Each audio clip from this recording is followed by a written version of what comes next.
mi personalment, sinó que ho faríem col·lectivament. Col·lectivament en tant que representants d'això que ara, d'aquesta sentència, en tanto que representantes per nosaltres de gran importància, s'anomena grup objectivament identificable. de un grupo objetivamente identificable. Catalanes que consideramos que Cataluña es una nación y queremos la independencia de nuestro país. Ahora es el Tribunal de la Unión Europea que incorpora este razonamiento a las condiciones de la euroorden. Y es un terreno para hacer lucha política más allá de lo que dicen los códigos penales. Queda recogido de manera muy clara el informe del Grupo de Trabajo de Detenciones Arbitrarias de las Naciones Unidas. Puede ser tenido perfectamente en cuenta a la hora de no querer o no aceptar la sentencia de devolución. que s'havia posat en qüestió de manera inexplicable per part de la justícia espanyola i a vegades en duda el polític espanyol del grup de treball de detencions arbitràries. El grupo de trabajo, lo acontecido en el grupo de trabajo de detenciones arbitrarias. Fonamental. I Finalmente, això vaig dir-ho ahir als companys, ho he estat a punt d'escriure abans que se sabés la se lo dije ayer a mis compañeros y lo diré ahora. Fos positiva com ha estat o fos negativa com no ha estat, fuera positiva o fuera negativa, nada nos ahorra el continuar luchando. Continuaremos luchando y la lucha sea clara. Hemos consolidado cosas que llevábamos 5 años trabajando y abre una nueva fase para continuar defendiendo con más solidez nuestra condición de representantes políticos perseguidos por razones políticas, y una persecución política no tiene cabida en el ordenamiento de las democracias europeas. Molt ràpidament, només afegir que...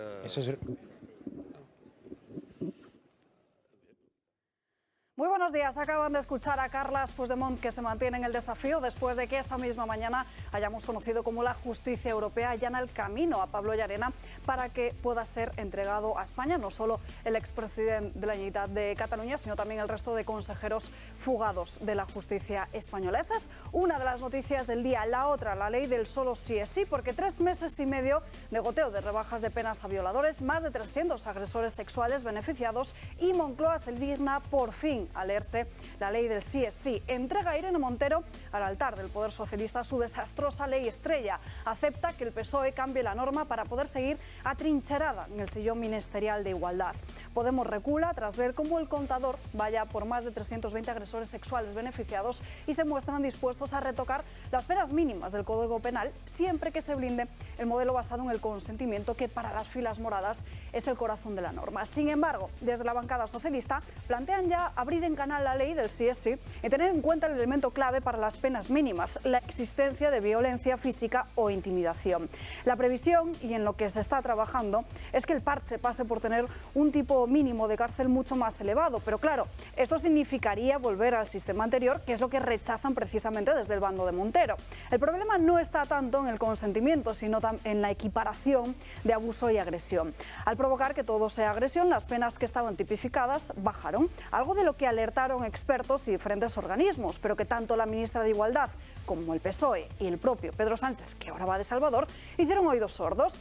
Mientras que los dos partidos que conforman el gobierno se dan palos públicamente, aunque no tiene pinta de que la sangre vaya a llegar al río, porque ni a uno ni a otro le interesa, se reconoce que el fallo no está en los jueces, como se han intentado hacer creer en todo este tiempo, llegando incluso a forzar una unificación de doctrina. No son los jueces los que interpretan mal la norma y dejan a los violadores en la calle. Es el gobierno quien lo ha permitido y quien les ha abierto la puerta al rebajar las penas. Fuertemente cuestionada su competencia para cambiar una sola coma del Código Penal, Irene Montero ha demostrado ser una herramienta de inseguridad para las mujeres. Su soberbia se lo impide, pero tendría que dimitir. Su activismo ideológico debería ser entonces castigado en las urnas.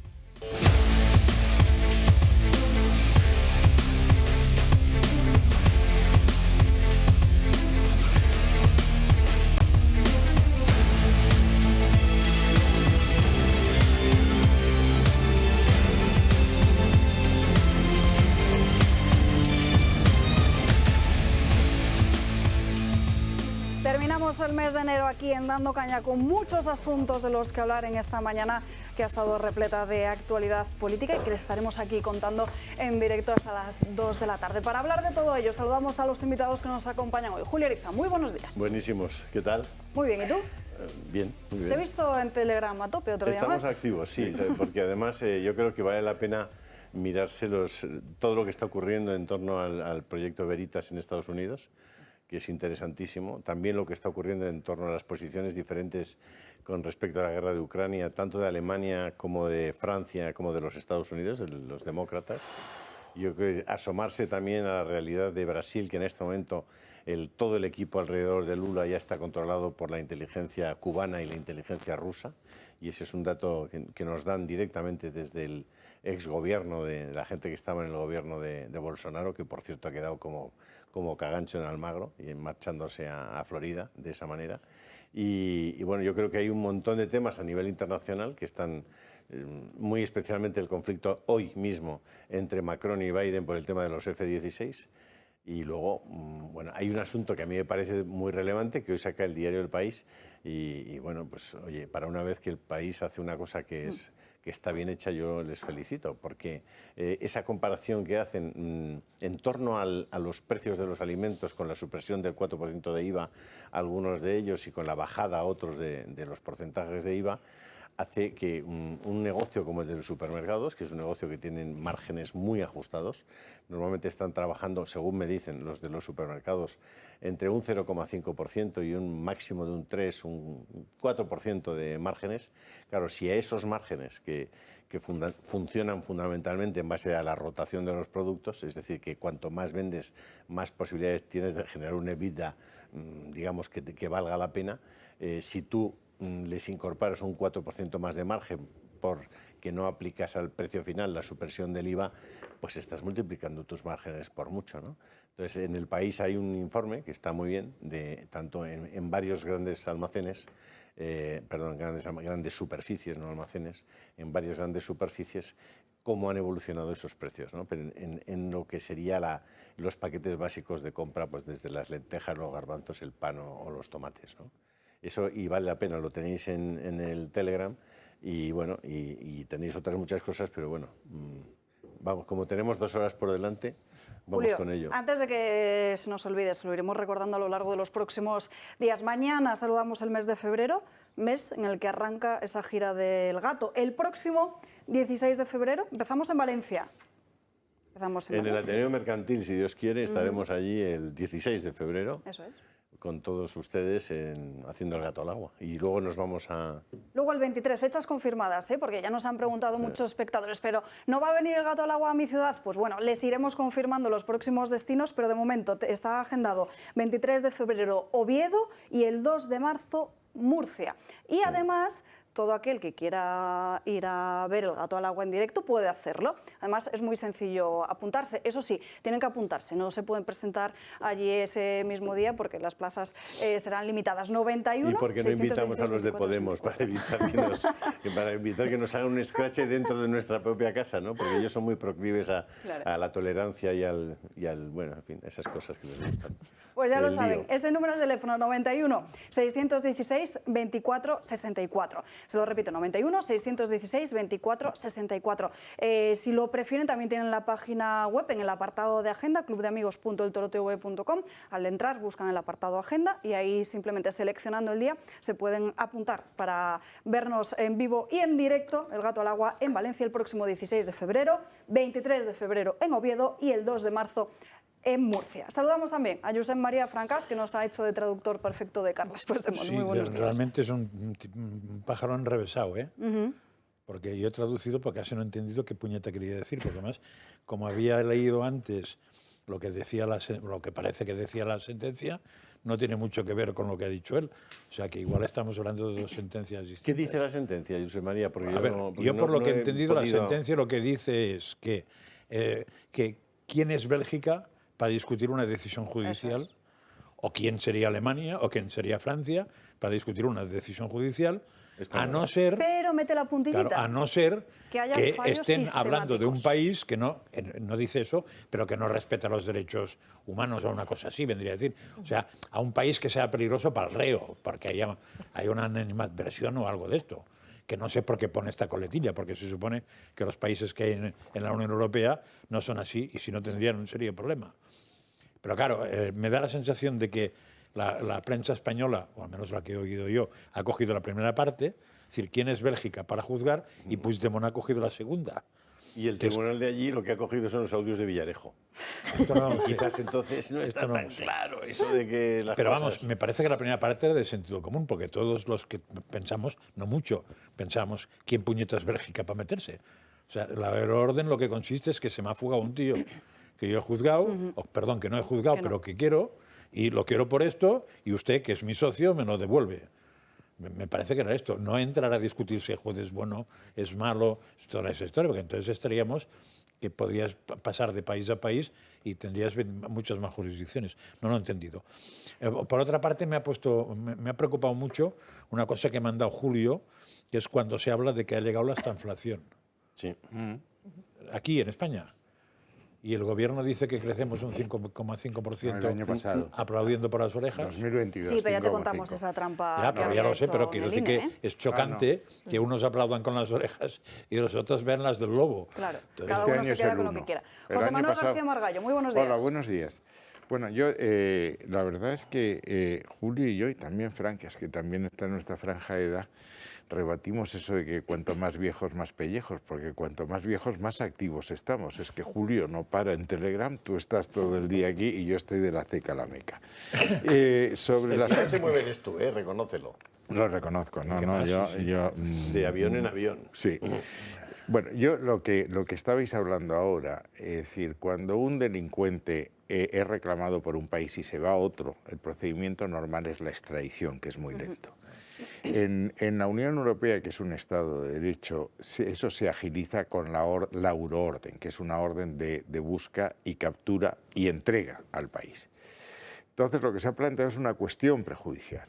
Y lo que la justicia belga había alegado para negar la entrega cuando se pidió la euroorden anterior, ahora va a ser la cuarta, es que el tribunal que le iba a juzgar no era el tribunal competente. Y en segundo lugar, que no estaba garantizado que gozase de un proceso justo, es decir, que hubiese garantías procesales. El principio que el tribunal ha sentado ahora es que frente a esto, Bélgica efectivamente no tiene nada que hacer, porque aquí lo que hay es un principio de confianza recíproca. Los dos estados, Bélgica y España, son estados de derecho y por tanto no puedes entrar a juzgar ese tema, puesto que no ha habido ninguna condena. Respecto a la estanflación, bueno, yo no sé si puedo hablar ahora, porque Claro. Pues la estanflación el año pasado fue un 5,5. Aquí no te ponemos límites como otros medios. Ya se está echando, me digas ya se eso, está marcando el faro. Un rebote. Si todos los sitios donde va... Un Margallo rebote porque habíamos caído más que son nadie, tolerantes. entonces es más fácil subir. El año que viene el crecimiento va a ser como mucho un 1%, crecimiento muy débil y una inflación todavía muy alta, porque aquí lo importante, y lo hemos dicho alguna vez en este foro, es que es la inflación subyacente, es decir, eliminando la alimentación y la energía que son volátiles, eso va y viene como las golondrinas y lo importante es ver el fondo del asunto. Y esto es lo que está emergiendo, eso es la estanflación. Pero es que hay, y me parece que os lo he dicho alguna vez, hay un índice que a mí me impresiona mucho de uno de los mejores economistas del mundo, se llama Okun, que es el índice de malestar. El índice de malestar sale de sumar inflación y paro. Y el índice de malestar de España es el más alto de la Unión Europea, el más alto, peor que Grecia. Y lo que es más significativo, desde que tenemos la suerte de ser gobernados por el César actual, ha aumentado el índice de malestar en un 44%, que se dice pronto. Esos son los datos. Patricia Sanz, muy buenos días. Buenos días, Alba. Un breve matiz respecto a lo que le hemos escuchado al señor Puigdemont, y es que él sigue hablando de esos perseguidos políticos. Él ha matizado una cosa muy importante, y es que han logrado en estos 4 o 5 años de lucha, afianzar una serie de cuestiones.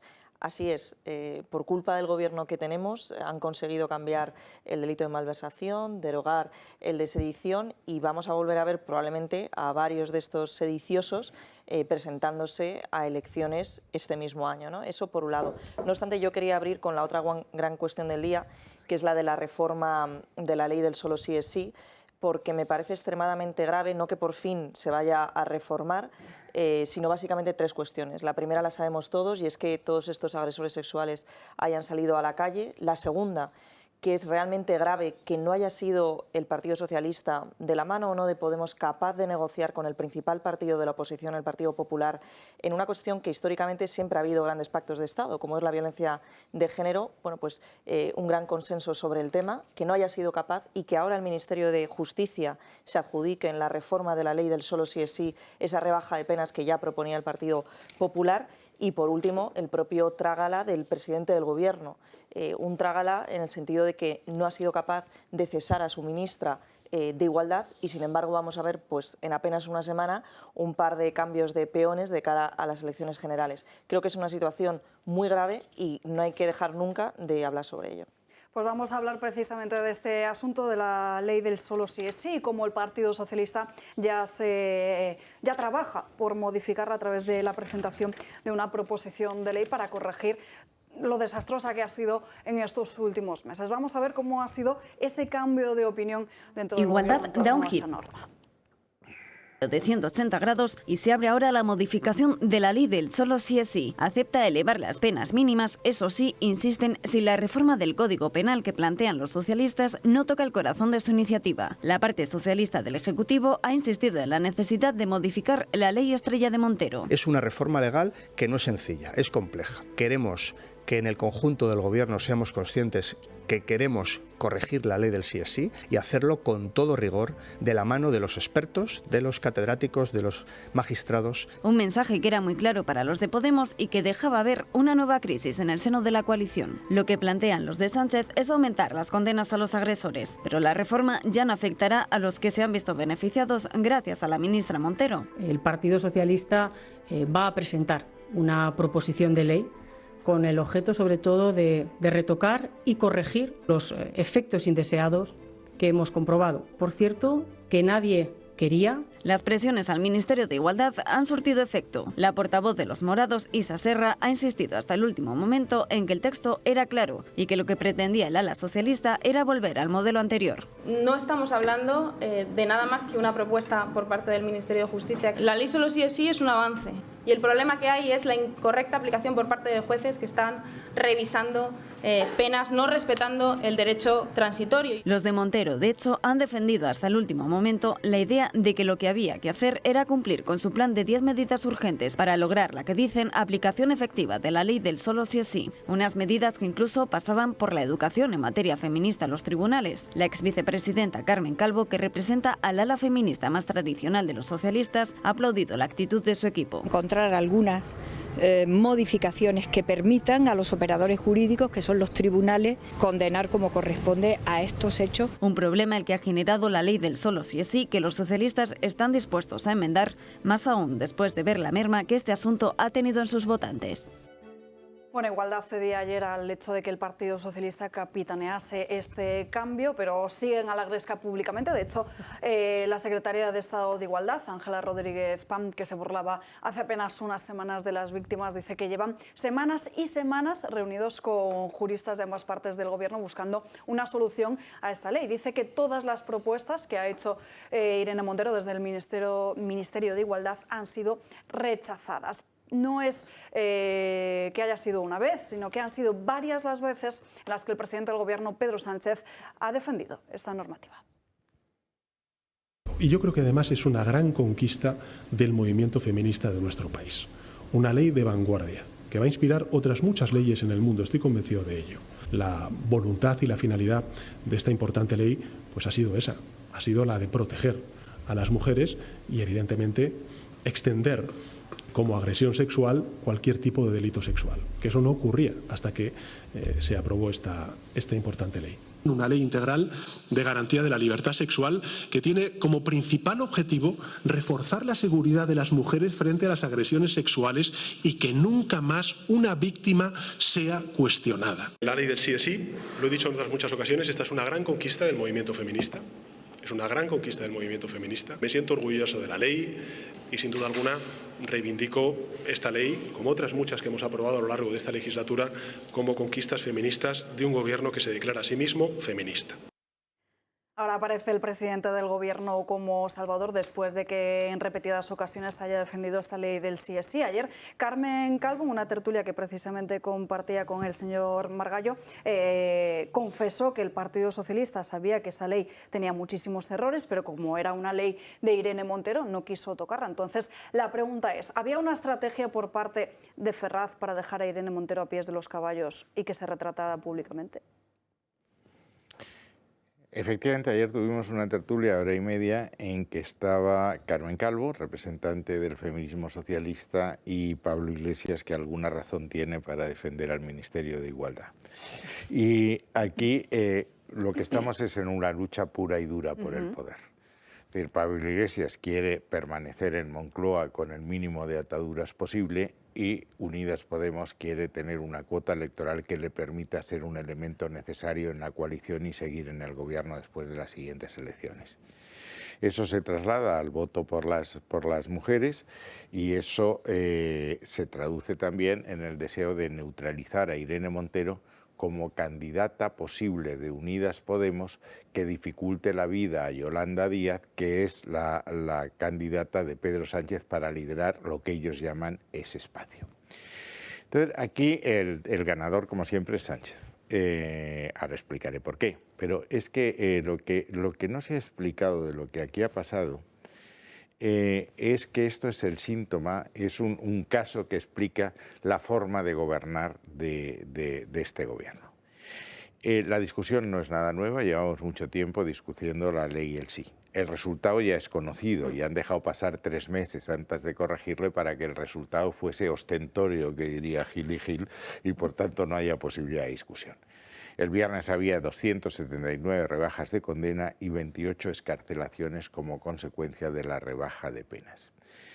Y lo que aquí hay que analizar es qué ha pasado y por qué. Y lo que han hecho con este proyecto de ley, ahora ley, atenta al procedimiento en una democracia parlamentaria y es un contenido que atenta al sentido común y al derecho penal en todos sus términos. En materia de procedimiento, lo primero que han hecho, cosa que hacen con cierta frecuencia, es no hacer ni caso de los informes de los órganos consultivos, que son preceptivos, no son vinculantes, pero son preceptivos.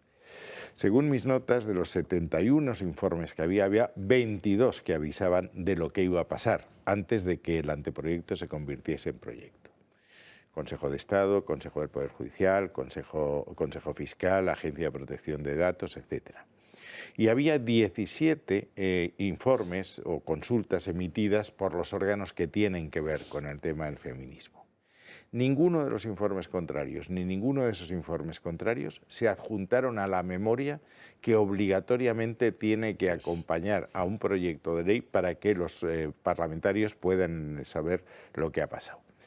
Pero si vamos al fondo del asunto, desde que el derecho es derecho, se sabe aquello de indubio pro reo, que es el artículo 2 del Código Penal, que no es ninguna novedad, viene desde el primer Código de 1845, que dice que las disposiciones retroactivas que beneficien al reo se aplicarán retroactivamente aunque haya sentencia firme y se esté cumpliendo condena, verde y con asas. Obligatoriamente. Buscaron una interpretación en un debate que tuvimos ya hace algún tiempo, porque esto va para largo, que aquí quien emitía la opinión de lo que era jurídicamente válido, lo que era jurídicamente nulo, iba a ser el Supremo, porque manejaron la Fiscalía e intentaron manejar aquello. Bueno. Resulta que ahora los jueces que han dicho que el artículo 2 dice lo que dice, y por eso están en la calle los que están en la calle, ha habido el Tribunal Supremo en que han votado 5 magistrados, entre ellos Ana Ferrero y Susana Polo, que nadie dirá que han estudiado en FAES o que son machistas y redentos, como dijo Pablo de Julián Campo cuando no le gustó. 11 tribunales superiores de justicia y 30 audiencias provinciales. Y todos han dicho lo mismo. Entonces, decir que esto no es así, pues no lo es. Esto lo que sí le da la razón es a Pablo Iglesias. O copan toda la administración del Estado y la administración de justicia, o no pueden hacer la transformación que quieren hacer. Eso es lo que explica la tortura a la que está sometida el Estado de Derecho. Y van a por el Consejo del Poder Judicial. Claro. Todos los movimientos totalitarios van. Francàs es catalán. El Estatuto de Cataluña tenía 223 artículos. El Tribunal Constitucional anuló 14.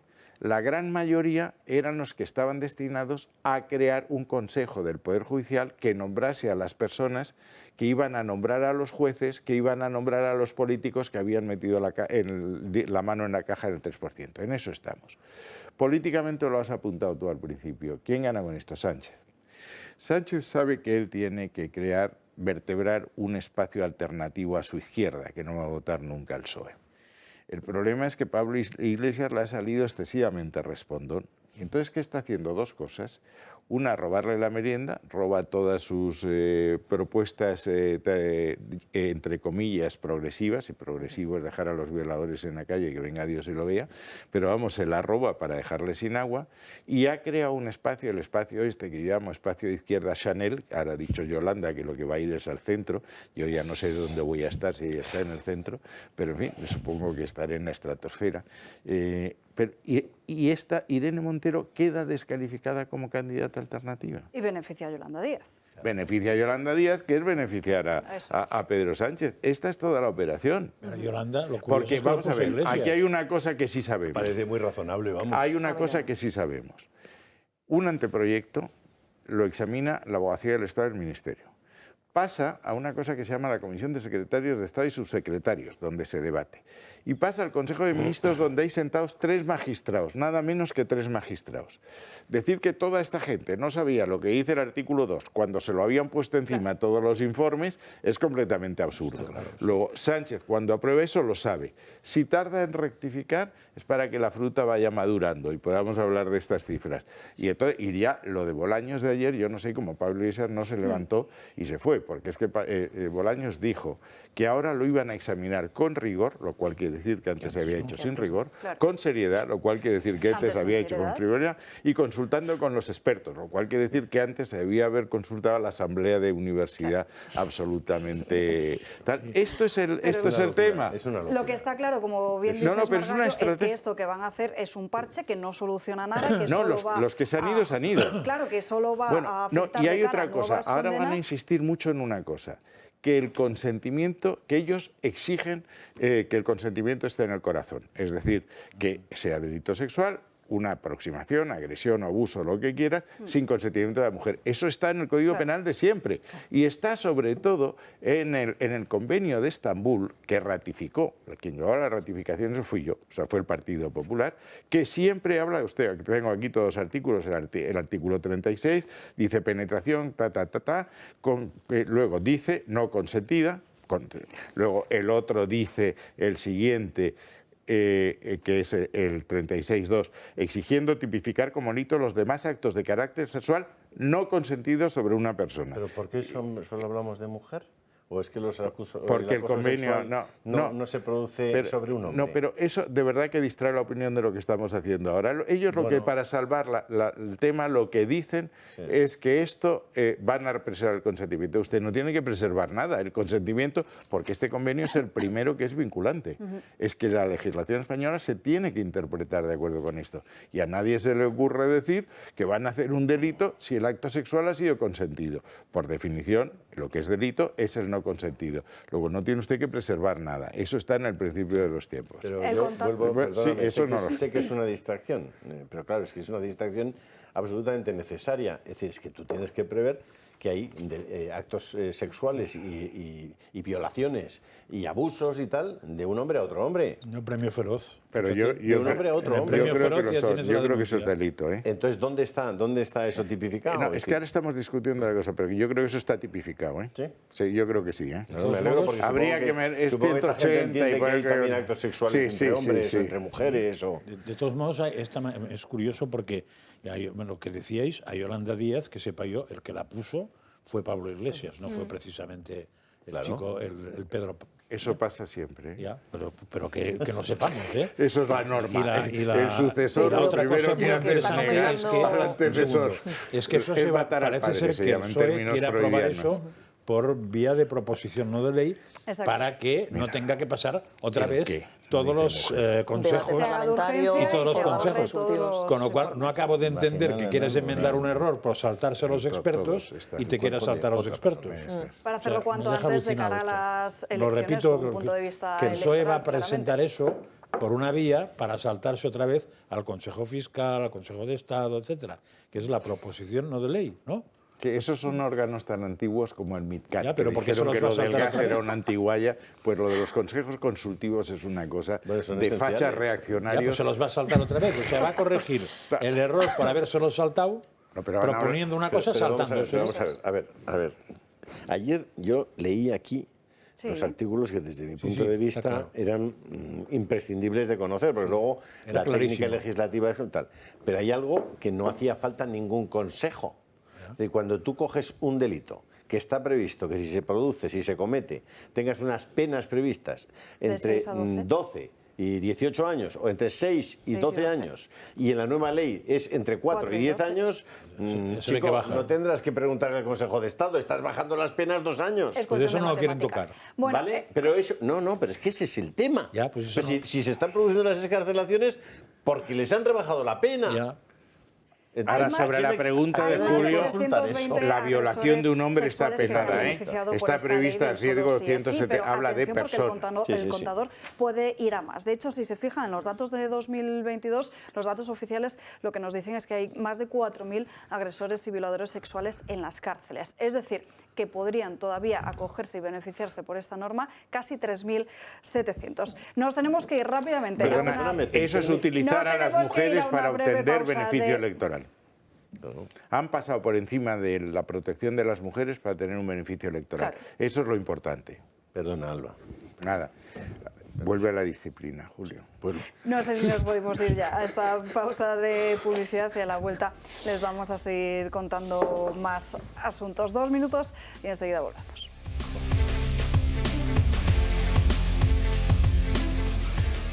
Como cada semana, el Club de Amigos os informa de las actividades más próximas que tiene preparadas para vosotros.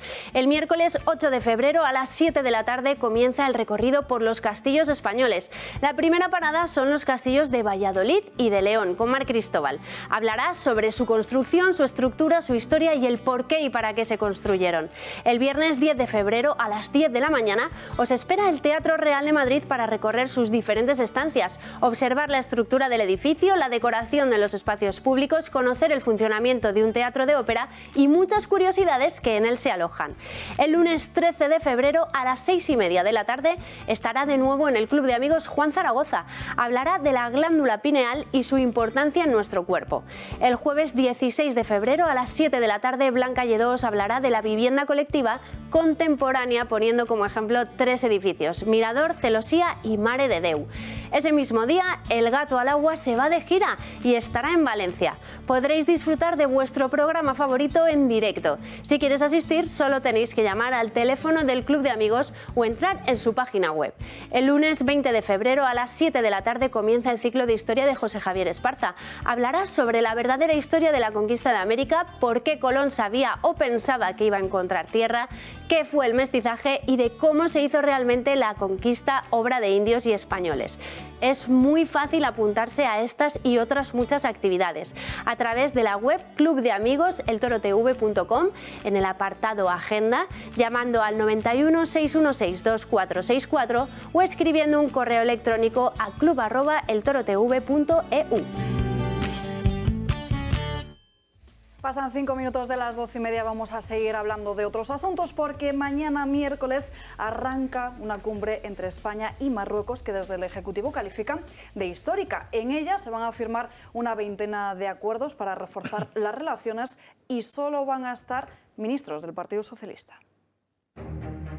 Miércoles y jueves, 2 días grandes para Sánchez, o así es como lo ven de él, y es que se celebra la primera reunión de alto nivel con Marruecos desde 2015. El Ejecutivo califica esta cita de histórica, pero un Ejecutivo que no estará al completo. Junto a Sánchez y Álvarez viajarán los ministros de Economía, Transición Ecológica, Justicia, Interior, Transportes, Educación, Industria, Inclusión, Agricultura y Ciencia.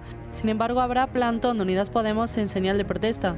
De hecho, la polémica respecto a esta cumbre no acaba aquí, porque Pedro Sánchez no sabrá hasta última hora si el rey Mohamed VI le recibirá o no en Palacio. No es de extrañar que el presidente le dé importancia a esta cumbre, ya que todos sus socios del gobierno se opusieron a la entrega del Sáhara a Marruecos, una postura que Sánchez va a tratar de cambiar con la firma de hasta una veintena de acuerdos con el país vecino. Y es que ambos países firmarán un nuevo protocolo para facilitar inversiones españolas en Marruecos, un acuerdo para que hasta 80 colegios marroquíes cursen asignaturas en español, cooperación en la lucha contra el terrorismo y, aquí es donde viene la sorpresa, la apertura de aduanas comerciales con Ceuta y Melilla. Las de Melilla se reabren después de 5 años, pero las de Ceuta no habían existido nunca. La declaración conjunta ya ha sido calificada por la delegación española como un acuerdo de una profundidad y calado sin precedentes. Sin embargo, ya nadie cree la palabra de Sánchez y mucho menos en que quiera lo mejor para España. Bueno, mañana arranca esta cumbre, no sé qué pensáis y veremos cómo volvemos a entregar muchos más millones a Rabat para que nos sigan mandando inmigración ilegal. No sé, a mí me ha asombrado esta mañana en alguna televisión que hasta los comentaristas, diríamos menos o más afines al entorno gubernamental, decían que no habían conseguido entender nada que ganara España con la cumbre de mañana. Yo, como no me la he estudiado, no sé si España gana algo o no gana nada, pero aquí tenemos a alguien que seguramente lo sabe mucho mejor que yo. Que es Margallo. Vamos a ver, por una vez Sánchez ha dicho la verdad. Es una reunión histórica, porque en tiempos normales se celebraban cada 2 años. En tiempos de Sánchez no se ha celebrado ninguna, entonces es histórica por Desde rara. hace 8 años, ¿no? Desde 2015, la última la hicimos nosotros. Y la primera vez que se suspende la periodicidad de la cumbre es con la llegada de Sánchez al gobierno. Comete un primer error de principiante, que es no hacer la primera visita a Rabat, como era norma y tradición, y Rabat reacciona irritado y suspende la RAN, que, insisto, se hacía cada 2 años con absoluta normalidad. Bueno, aquí, para resumir lo que está pasando, yo le expliqué en una comida con González Laya, y ahora esto ha empeorado, le dije, desde Felipe V hemos sido muchos los secretarios de Estado, los ocupados de exteriores, pero ninguno había conseguido lo que tú vas a conseguir. Me dijo, ¿qué digo? Llevarte mal al mismo tiempo con Argelia, con Marruecos y Polisario. Eso es un bingo que ninguno habíamos logrado cerrar. ¿Cómo se produce esta historia? La historia se produce con que el gobierno invita al secretario general del Frente Polisario a reponerse del COVID en Logroño, creyendo que los servicios secretos de Marruecos no se iban a enterar. Era cuando yo se lo pregunté en exterior, me dijeron una petición de Argelia. Era una petición de Argelia que se podía haber denegado sin ningún problema, explicándoles que el señor Gali tenía 2 causas pendientes abiertas en España y que por tanto traerlo al territorio nacional habría la posibilidad de un conflicto muy serio. Y al mismo tiempo le pagas un tratamiento en Suiza, donde quieras, y hubiésemos terminado. No se hizo nada de eso. Marruecos reacciona con la permisión de la entrada masiva de migrantes en Ceuta, se asustan y llega la famosa carta reconociendo la marroquinidad del Sáhara en contra de todas las doctrinas de Naciones Unidas, que dice que hay que ir a la libre determinación con varias preguntas. Libre determinación que puede abocar en la autonomía que quiere Marruecos o en la independencia que quiere Argelia y Polisario. Ahí va más lejos que ninguno de los países que habían hecho declaraciones a favor de Marruecos antes. Francia había dicho que la autonomía era una solución constructiva que tenía que tener en cuenta. Estados Unidos en 2007 dice que es una solución realista. El nuestro no. Dice que es la más realista y la única posible, lo cual desactiva completamente la posibilidad de la independencia, cosa que no han podido mantener en Naciones Unidas en noviembre. La consecuencia es que Argelia no renueva el funcionamiento de uno de los 2 gasoductos, el que va por Marruecos a Tarifa, hace una presión sobre los precios tremenda, tenemos dificultades comerciales. El resultado de esta genialidad es que España es el único país que ha aumentado sus importaciones de gas de Rusia en toda la Unión Europea, el único. Lo que queríamos hacer era lo contrario, los que nos hemos salido de la fila somos estos. Y hubo una cosa que los periódicos gubernamentales han callado, que una resolución hace 2 semanas en las urgencias en el Parlamento Europeo, en que se contemplaba la situación de 3 periodistas que estaban detenidos provisionalmente, la persecución a un periodista español, Cembreros, y se pedía la libertad de expresión, etc. Toda la Cámara votó en favor de esa resolución, con las excepciones de los socialistas españoles y la buena compañía, desde su punto de vista, de los diputados de Le Pen y de Semur, que está todavía más a la derecha de Le Pen. El secretario general del PSOE, porque esto explicó que era un tema del partido, la orden a los eurodiputados de significarse de esta manera, es que no le gustaban algunos puntos de la resolución. Mi pregunta es ¿cuál? Es decir, que haya libertad de expresión, que haya garantías procesales cuando se detenga a alguien, que la detención... ¿Cuál es lo que no le gusta? Y eso era porque él está empeñado en este tema. Respecto a las... ¿qué ha ganado España? Pues nada. Es decir, lo que van a vender ahora es las aduanas con Ceuta y Melilla. Si es que eso están obligados por el acuerdo de asociación con la Unión Europea. Por el acuerdo de asociación con la Unión Europea, no hace falta decir...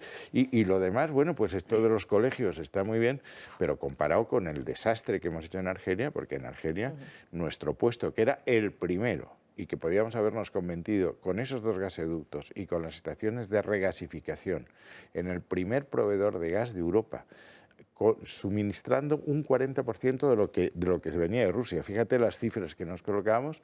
Bueno, eso lo ha ocupado ya Francia, que por cierto no ha sido muy distante de su simpatía por Marruecos, y Italia, con 2 gobiernos distintos, con Draghi y con Meloni. Es decir, es que el señor ministro de Asuntos Exteriores no puede hablar con su colega, con la Manray, por teléfono, pues no se le ponen. Y sigue sin aparecer por allí cuando se están repartiendo el gas de Argelia. Y todavía no ha dado una explicación en las Cortes de por qué han pegado este giro monumental. Exacto. En contra de la estrategia de acción exterior, que era un periodo de 4 años, es decir, vamos a hacer esto. La primera la hizo el PP, esto lo han hecho, y siempre decíamos que había que mantener Naciones Unidas, que es la única fórmula posible. Yo no juzgo cuál es el destino final del Sáhara, no lo sé. Lo que sé es que Naciones Unidas dice que tiene que ser una asociación justa, razonable, mutuamente aceptable, negociada, que reconozca la libre determinación del pueblo saharaui. O sea, imposible. Eso es discutible.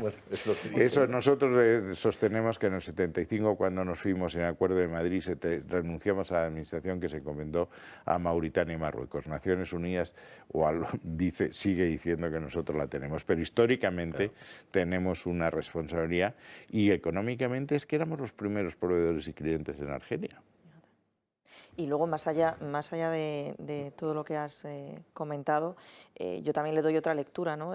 Sobre todo el tema de los colegios. A mí me preocupa soberanamente, sabiendo que solo el año pasado la mayor parte de las concesiones de la nacionalidad española fue a marroquíes, el hecho de que ahora también se esté permitiendo, ¿no?, o se esté promoviendo el aprendizaje del español en dicho país, vamos, yo lo veo claro y en botella. Al final, todas estas personas que estamos trayendo por encima de otras nacionalidades con las que históricamente sí hemos tenido mayores vínculos, por ejemplo, bueno, pues todas las de la comunidad iberoamericana, que ahora existen más de 59.000 nuevos marroquíes con nacionalidad española, con una cifra y un porcentaje muy superior al que se ha concedido a otras nacionalidades. Yo creo que es un dato importante y que en todo caso a lo mejor debiera ser preguntado, dado que nuestra cultura pues es muy alejada de la musulmana tradicionalmente.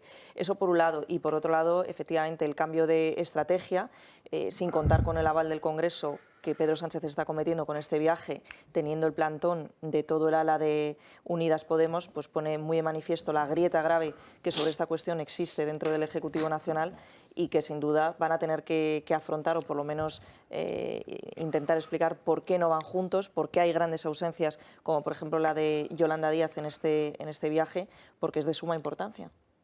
Francas. Sí, bueno, yo estoy esperando a ver mañana el agravio que se produce en la reunión, ¿cuál va a ser? Si la bandera torcida, la bandera quemada, el escudo caído, si es que vale, ¿verdad? No sé, un crucifijo roto, no sé, a ver qué va a pasar, porque me da la sensación de que le van a hacer pasar por algún aro y no sé exactamente cuál va a ser. Pero me extrañaría que no lo hicieran, porque lo han hecho últimamente siempre. Hay que decir que la anécdota esta de la bandera invertida que vimos, yo que todavía estaba cubriendo la Casa del Rey por aquel entonces esa información, a mí me aseguraron de uno y otro lado que fue un error, que no fue algo premeditado, y yo en honor a la verdad tengo que no defenderles, pero bueno, decirlo. Sí, pero como cada vez pasa algo, fue un agravio. Un error cada vez es chocante. Ahora un dato más, y el dato importante, y es una de las que a tratar, es el tema de la inmigración. Los números son tenaces, son tozudos. Sí. Es decir, la inmigración irregular, el último año que yo estuve en el Ministerio eran 5.000 personas. El primer año de Sánchez, en 2018, fueron 57.300. Y en Canarias el tráfico de pateras estaba por debajo de 200 el último año que estuve yo en Santa Cruz, y cuando él llegó pasaron a 9.527. Es decir, que la inmigración puedes conseguir la colaboración de Marruecos, que es absolutamente necesaria, sin necesidad de someter España a protectorado, que es lo que han hecho en esta. Y luego yo siento no coincidir contigo, yo creo que la defensa del español en Marruecos es muy importante. Nosotros tuvimos un protectorado desde Acta de Algeciras de 1906 hasta 1956, sobre todo en el Rif, y que se estaba perdiendo el español, y me parece importante hacer esa labor. A mí también me lo parece, no puedo coincidir más contigo en eso, pero el hecho de que coincida con el otro dato de que son precisamente los marroquíes a quien más les estamos concediendo la nacionalidad, sinceramente a mí me hace que sospechar, porque al final toda esa población, evidentemente, como cualquier persona, quiere mejorar, y bueno, pues se vienen para España, y no me parecen malos, en principio, no en eso para nada, pero sí me parece mal que se priorice por encima de otras nacionalidades con las que históricamente pues tenemos más vínculos, como pueden ser venezolanos, como pueden ser no sé, gente incluso de Bolivia, que si vemos los últimos datos de concesión de nacionalidad española, han estado muy por debajo en esa primera lista de, digamos, por las 10 o 5 nacionalidades de origen. A esos no hay que enseñarles español, ya vienen aprendidos.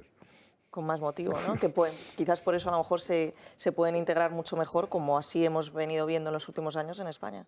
Vamos a dejarlo aquí y vamos a poner un toque de humor a la mañana con un vídeo que ha publicado. No sé si lo has publicado o no en tu canal de Telegram, a mí por lo menos me lo mandaste el sábado. Si queréis saberlo, entrad en el canal. Sobre el psicólogo. Este es el vídeo.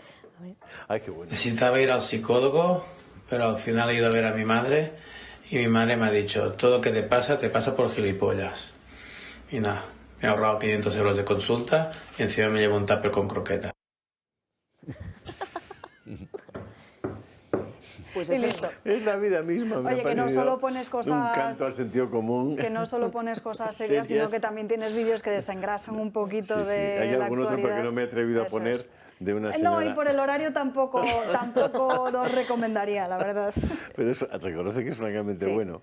Y es el tema un poco de la salud mental, que por ejemplo ahora en las campañas de muchos partidos políticos en el propio consistorio madrileño lo están llevando como un estandarte. Sí, bueno, porque mucha gente se está dando cuenta de que no haberle dado una colleja al niño a una determinada edad causa trastornos para toda la vida. Y lo importante en la vida es reír.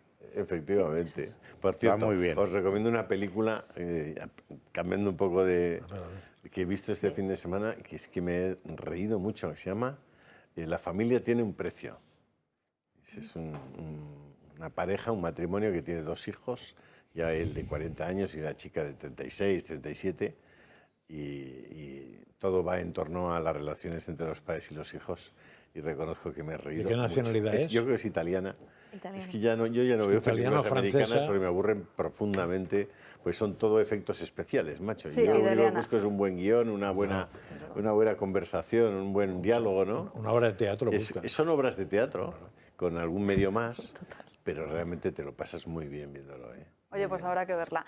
Sí. Bueno, vamos a unas declaraciones de Pablo Iglesias, precisamente en ese programa en el que también estaba ayer Margallo, que se han vuelto virales a través de las redes sociales, porque ya hay muchas personas que dicen que efectivamente que hay que seguir su consejo.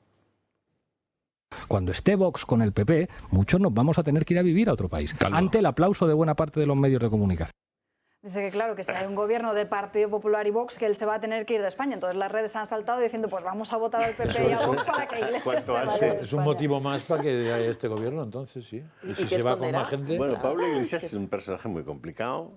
que se ha ido librando de un poco de todos los temas de financiación irregular, y alguno yo creo que todavía tiene pendiente, que ha tenido unas relaciones con gobiernos más que sospechosos respecto a su seriedad, a su no corrupción, a su capacidad para aceptar la libertad en sus pueblos, etcétera, etcétera, y se ha movido siempre en ese espacio, es decir, en el espacio de la intolerancia, del fascismo, del comunismo, que al final del totalitarismo. Del totalitarismo. Y bueno, es ese personaje que además cuando se ha presentado a las elecciones se ha pegado una chufa que los electores le obligaron a decir, oiga, váyase usted ya a su casa porque ya no da para más esto, ¿no? Ahora eso sí, tiene una capacidad de conspiración y una capacidad de juego de poder por detrás de las bambalinas, que además con esas relaciones tan especiales que tiene con las mujeres y la utilización que hace de todo el que tiene alrededor. En fin, es un personaje pues con muchísimos complejos. Un personaje muy complicado, pero que se le ve que tiene un montón de complejos personales. Pero está claro lo que no es. Los vuelca en su acción pública constantemente, ¿no? Pero está claro que no es un liberal, eso está clarísimo, y está claro que tampoco lo de democracia, tiene una democracia popular. Es decir, la staliniana, pero otra tampoco. El concepto que él tiene de la política, la verdad es que cada vez encaja más con la política real, es decir, con un señor que es presidente del gobierno que también tiene un concepto de la política que solo es un concepto del poder, es decir, y del juego de poder y de la lucha por el poder. No estamos hablando en ningún caso, aparece el servicio público, el bien común, ni el bien general de la gente. Eso está fuera del pluralismo político la tampoco. gente como Sánchez o la gente como Pablo Iglesias, con lo cual, cuando hablas de cosas con ellos, te das cuenta de que estás en otra longitud de onda. Lo que está claro es que hasta Pablo Iglesias podría comprar los relojes del Toro Televisión, porque se inició aquí hace muchos años. Vamos a recordar. No lo recuerdes para que no nos apaguen la tele. Vamos a recordarle a todos los espectadores que siguen teniendo disponibles los relojes. Hoy, como ven, ahí está viendo. Llevo los manuales. Ayer les enseñamos los automáticos, hoy manuales. La verdad es que los dos modelos son preciosos. Para hacerse con ellos, que ya van quedando cada vez menos, y luego nos arrepentimos de que no lo hemos comprado. Ese número de teléfono, 91 616 24 64, que es el mismo número de teléfono al que tienen que llamar para darse de alta en el Club de Amigos. Ojalá lo hagan porque esta televisión tiene el privilegio de vivir fundamentalmente de que los espectadores deciden que vale la pena que existamos. Entonces, bueno, pues mientras ellos sigan pensando que vale la pena que existamos, existiremos. Y cuantos más crean que vale la pena que existamos, más potencia de tiro tendrá la televisión y más capacidad de generar un embrión de opinión pública, pues que sea, digamos, que tenga una perspectiva diferente a la que tienen los media que tienen pues todo el poder y todo el dinero posible, ¿no? Y que al final nos pensamos que otras cadenas como Televisión Española son gratis y para nada, nos cuesta a cada español casi unos 30 euros al año, ¿eh? A ver, cuando tú decides entrar, es decir, poner la lupa un poquito más cerca de los medios de comunicación, te das cuenta de que en el caso de las televisiones, que sigue siendo probablemente el medio de comunicación en el que pasa más horas la gente en España, vamos, sin duda ninguna, con las estadísticas. Por cierto, tenéis en Telegram el último informe sobre uso de medios de comunicación en Francia que ha hecho Kantar y que es muy interesante y que da relevancia, por cierto, también a una cosa que se llaman los podcasts, que por primera vez aparecen ya entre digamos, los temas más consumidos, sobre todo por las personas más jóvenes. Pero, insisto, cuando pones la lupa encima te das cuenta que el desfase que existe entre la realidad y lo que han hecho realidad en el mundo de los medios es definitivamente totalitario. La primera decisión que se toma, que es que Televisión Española no tenga publicidad, es la que potencia y hace posible que se cree un verdadero duopolio en el mundo de la comunicación en España, ¿no? Entonces, en este momento, y eso no lo digo yo, lo dice la Comisión del Mercado de Telecomunicaciones, Antena 3 y Telecinco se reparten un 87% del pastel total de publicidad en España, que viene a ser casi 2.000 millones de euros, se lo reparten entre Antena 3 y Telecinco. ¿Por qué se lo reparten? Porque son capaces de generar una forma de comercialización que excluye a los otros, con lo que llaman la pauta única, que es ni más ni menos la desconexión de sus 5 canales cada uno en los mismos horarios. Bueno, dicho eso, no solamente tienen el privilegio de haber sacado a Televisión Española, que tenía casi 400 millones de euros de publicidad al año y era un trozo de la tarta muy importante, sino que además reciben y han recibido durante la pandemia subvenciones por encima de los 200 millones de euros durante 2 años. Claro, 200 millones de euros que salen de nuevo, como el caso de la publicidad de Televisión Española, de los bolsillos al final de los contribuyentes, no salen de ningún otro sitio. Pero si a eso le sumas la publicidad institucional, no solamente esas subvenciones, sino la publicidad institucional, que por otra parte, desde mi punto de vista, debería ser obligada por parte de aquel que tiene el uso privativo de un bien público como es el espectro radioeléctrico, pues resulta que empiezas a sumar dinero, dinero y dinero, y a todos los que ven esta televisión, lo que pagarían por ser socios del Club de Amigos o lo que están contribuyendo, los que ya lo son, es peccata minuta respecto a lo que están pagando por todas las televisiones que no quieren ver. Es decir, porque al final el que contribuye a esta televisión es porque la quiere ver, porque le gusta lo que hacemos, porque le parece correcto, porque le parece pues que es distinto, que da otra perspectiva y que lo hacemos en libertad.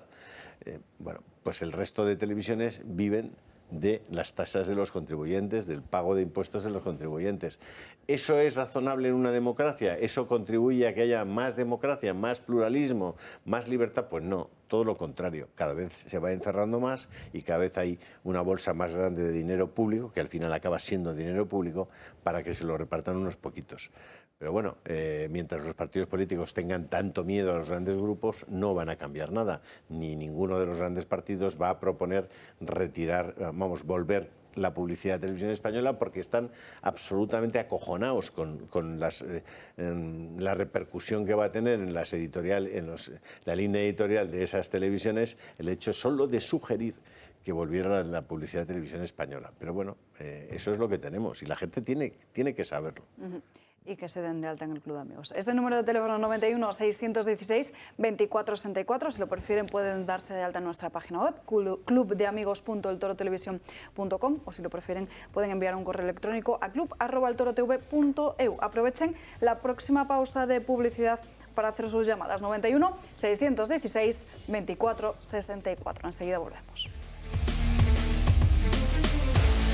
Ya estamos de vuelta en Dando Caña y tenemos que seguir hablando de más asuntos. Todavía nos queda por hablar y debatir todas esas ayudas con motivo del año electoral que están anunciando desde el Gobierno. También esa subida del salario mínimo. También nos iremos hasta Ucrania. Todavía tenemos pendiente hablar de la eutanasia, así que quédense con nosotros. Antes, Ana Gullo y sus crónicas de manicomio. Ana, buenas tardes. Muy buenas tardes, Alba.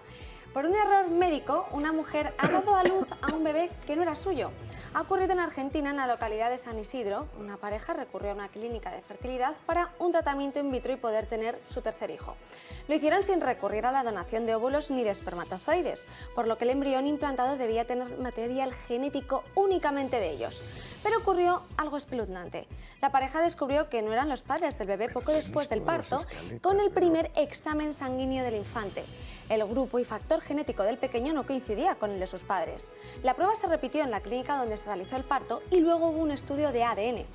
Al descubrir el engaño, los padres presentaron una denuncia penal en los tribunales de San Isidro por estafa, defraudación, lesiones y supresión de identidad. Pero la justicia ha considerado que no hubo delito, a pesar de que los investigadores consideraron que el problema estuvo obviamente en la clínica. Según fuentes judiciales, el hecho está probado, cito textualmente, pero con las evidencias reunidas no se puede demostrar que hubo dolo, que es esa voluntad deliberada de cometer un delito. Respecto a las lesiones, la denuncia planteaba un eventual daño a la salud del bebé que no pudimos acreditar. Lo más espeluznante viene ahora porque no saben dónde está el error. En el expediente judicial aparece una presentación de la clínica de fertilidad in vitro donde se describe el lapso temporal del error y quiénes podrían ser las parejas afectadas. Porque según el abogado penalista del centro de fertilidad, se repasó el protocolo 1 y 100 veces y no se encontró dónde se pudo haber producido esa situación o ese error. Es más, han descubierto por fin quién es la donante, quién era la mujer, la madre biológica de ese bebé, que es una donante del centro, pero todavía no saben quién es el padre. Entonces están un poco investigándolo porque de momento les han preguntado qué ocurrió con el óvulo que ellos tenían fecundado y les han dicho en la clínica que ese óvulo no sobrevivió. Pero claro, es un asunto no da ninguna garantía de la clínica esto. No, desde luego. ¿Y de quién es el hijo? No lo sabe. Claro, pero es el problema de que muchas veces hay donantes anónimos. Sí. Entonces, cuando un hombre acude a hacer su donación, pues se lleva el documento de que su nombre no va a aparecer en ningún lado. ¿Y dónde están el otro óvulo y el otro espermatozoide? Dicen que desapareció porque no resultó ser apto. Y entonces esto descarta... Si no lo tiene otra mujer, claro, si resulta porque no ser ya, apto, fíjate tú. Entonces... Es que ahí me surge a mí la duda, porque, claro, a mí me surge ahí la duda, porque si ellos alegan o que se no le resultó implantaron apto... a otra mujer. Eso es lo que han dicho, que no resultó apto y que por eso no se le han implantado a otra mujer. Si no resulta apto, comunican a los causantes que no ha resultado apto y se ha terminado la película, no cogen otro. De ahí mi confusión, porque luego en los juzgados... Es que no es ni el espermatozoide ni el óvulo. Ya, pero ¿desde cuándo se implanta un óvulo solo? ¿Cómo? Claro, es el embrión fecundado. Se implantan 2. Entonces, que me extrañaría a mí que implantaran uno. Bueno, yo no sé. Me extrañaría que precisamente el problema de la fertilidad artificial es que quedan la tira de embriones escondidos en un sitio. ¿Por qué? Porque para no arriesgar a que salga mal. Te los ponen de uno en uno. Me están chivando por el pinganillo. Vale. Claro, es que no me lo han puedes hecho, elegir si quieres que te pongan. Vale. ¿Y los otros qué haces con ellos? Los guardan. Pues los congelan. Y ahora se los tienen que quitar porque hay cientos de miles. ¿No? En Argentina es la primera vez que ocurría algo así, pero ha ocurrido en otros países, por ejemplo... Bueno, y en esta clínica, si investigan más, yo investigaría y se pueden encontrar con muchas sorpresas. Si han reducido a un grupo de clientes determinado para determinar quién es el padre, luego la cuestión de encuentran a esa persona, tendrán que ver si esa persona ha tenido un bebé o no en esa clínica, si era un donante aleatorio o no, pero ¿dónde está su hijo también? O sea, se empieza a hacer un círculo vicioso en el que empiezas a tirar y te puedes encontrar... No, y lo peor de todo, mi pregunta es, ¿qué pasa ahora con este niño? Claro, pues es que eso la jurisprudencia determina. Porque... Pero a ver, o sea, yo de verdad creo que deberíamos levantar un poco la mirada y ver en qué mundo estamos viviendo. Porque claro, si ayer vienes tú a contarnos que un señor que le pegaba a su mujer cuando es denunciado por la mujer, se va al registro civil y cambia de sexo y en ese momento ya la policía y el juez le dice a la señora que ni la puede proteger ni nada porque es otra señora y al día siguiente nos encontramos que resulta que una señora tiene un hijo que no era suyo que le han metido, dices, oye, ¿por qué no paramos un momento, no? Y nos ponemos a pensar todos, porque claro, decirte, yo no estoy dispuesto a vivir en un mundo de locos, o al menos porque todos estén locos, no estoy dispuesto a ser un loco más. Prefiero seguir chillando y decir, oye, que estáis un poco locos, parar un momento, ¿no? Es que empiezan a pasar cosas que por otra parte eran tan previsibles como que los violadores salieran de las cárceles, o sea, verde y con asas, ¿no? Es decir, era fácil de prever. O sea, que de raro en el sentido estadístico, nada. Nada en absoluto. Súper frecuente va a ser eso, ¿eh? Absolutamente. Pero porque hemos prescindido de la ética a la hora de tomar decisiones y a la hora de legislar. De la ley natural. La ética está vinculada directamente al derecho natural. Si prescindes de eso, ¿me quieres decir que te queda? O sea, si el hombre puede ser una vaca, ya tenemos un problema. Claro. Margallo. Hay un libro muy bueno que se llama La cigüeña viene de Miami, que explica el tema de la gestación subrogada, que es de un diplomático que estuvo en mi gabinete conmigo. Y en ese libro lo que te explica es que hay varias figuras jurídicas. Está el espermatozoide, que normalmente es en un banco y por tanto no puedes rastrear de quién es para que no haya reclamación jurídica. La madre donante del óvulo, que normalmente tampoco puede rastrear quién es para que no haya ninguna reclamación jurídica. La gestante, y luego está la madre que jurídicamente se reconoce como madre. Eso en Estados Unidos está muy regulado, es legislación estatal y estos en este libro lo que dice es que vieron todas las legislaciones y que optaron por Florida, que era el más cómodo para este tema. Y respecto a lo que ha dicho Julio, es que la siguiente ley en que van a darle otro repasito a Irene Montero es la famosa ley que prevé la autodeterminación por inscripción en el registro sin necesidad de hormonar, operación, etc. Basta una declaración de voluntad diciendo que eres una mujer para que seas una mujer a todos los efectos. Eso es lo que Carmen Calvo no le gusta y eso lo defiende Irene Montero.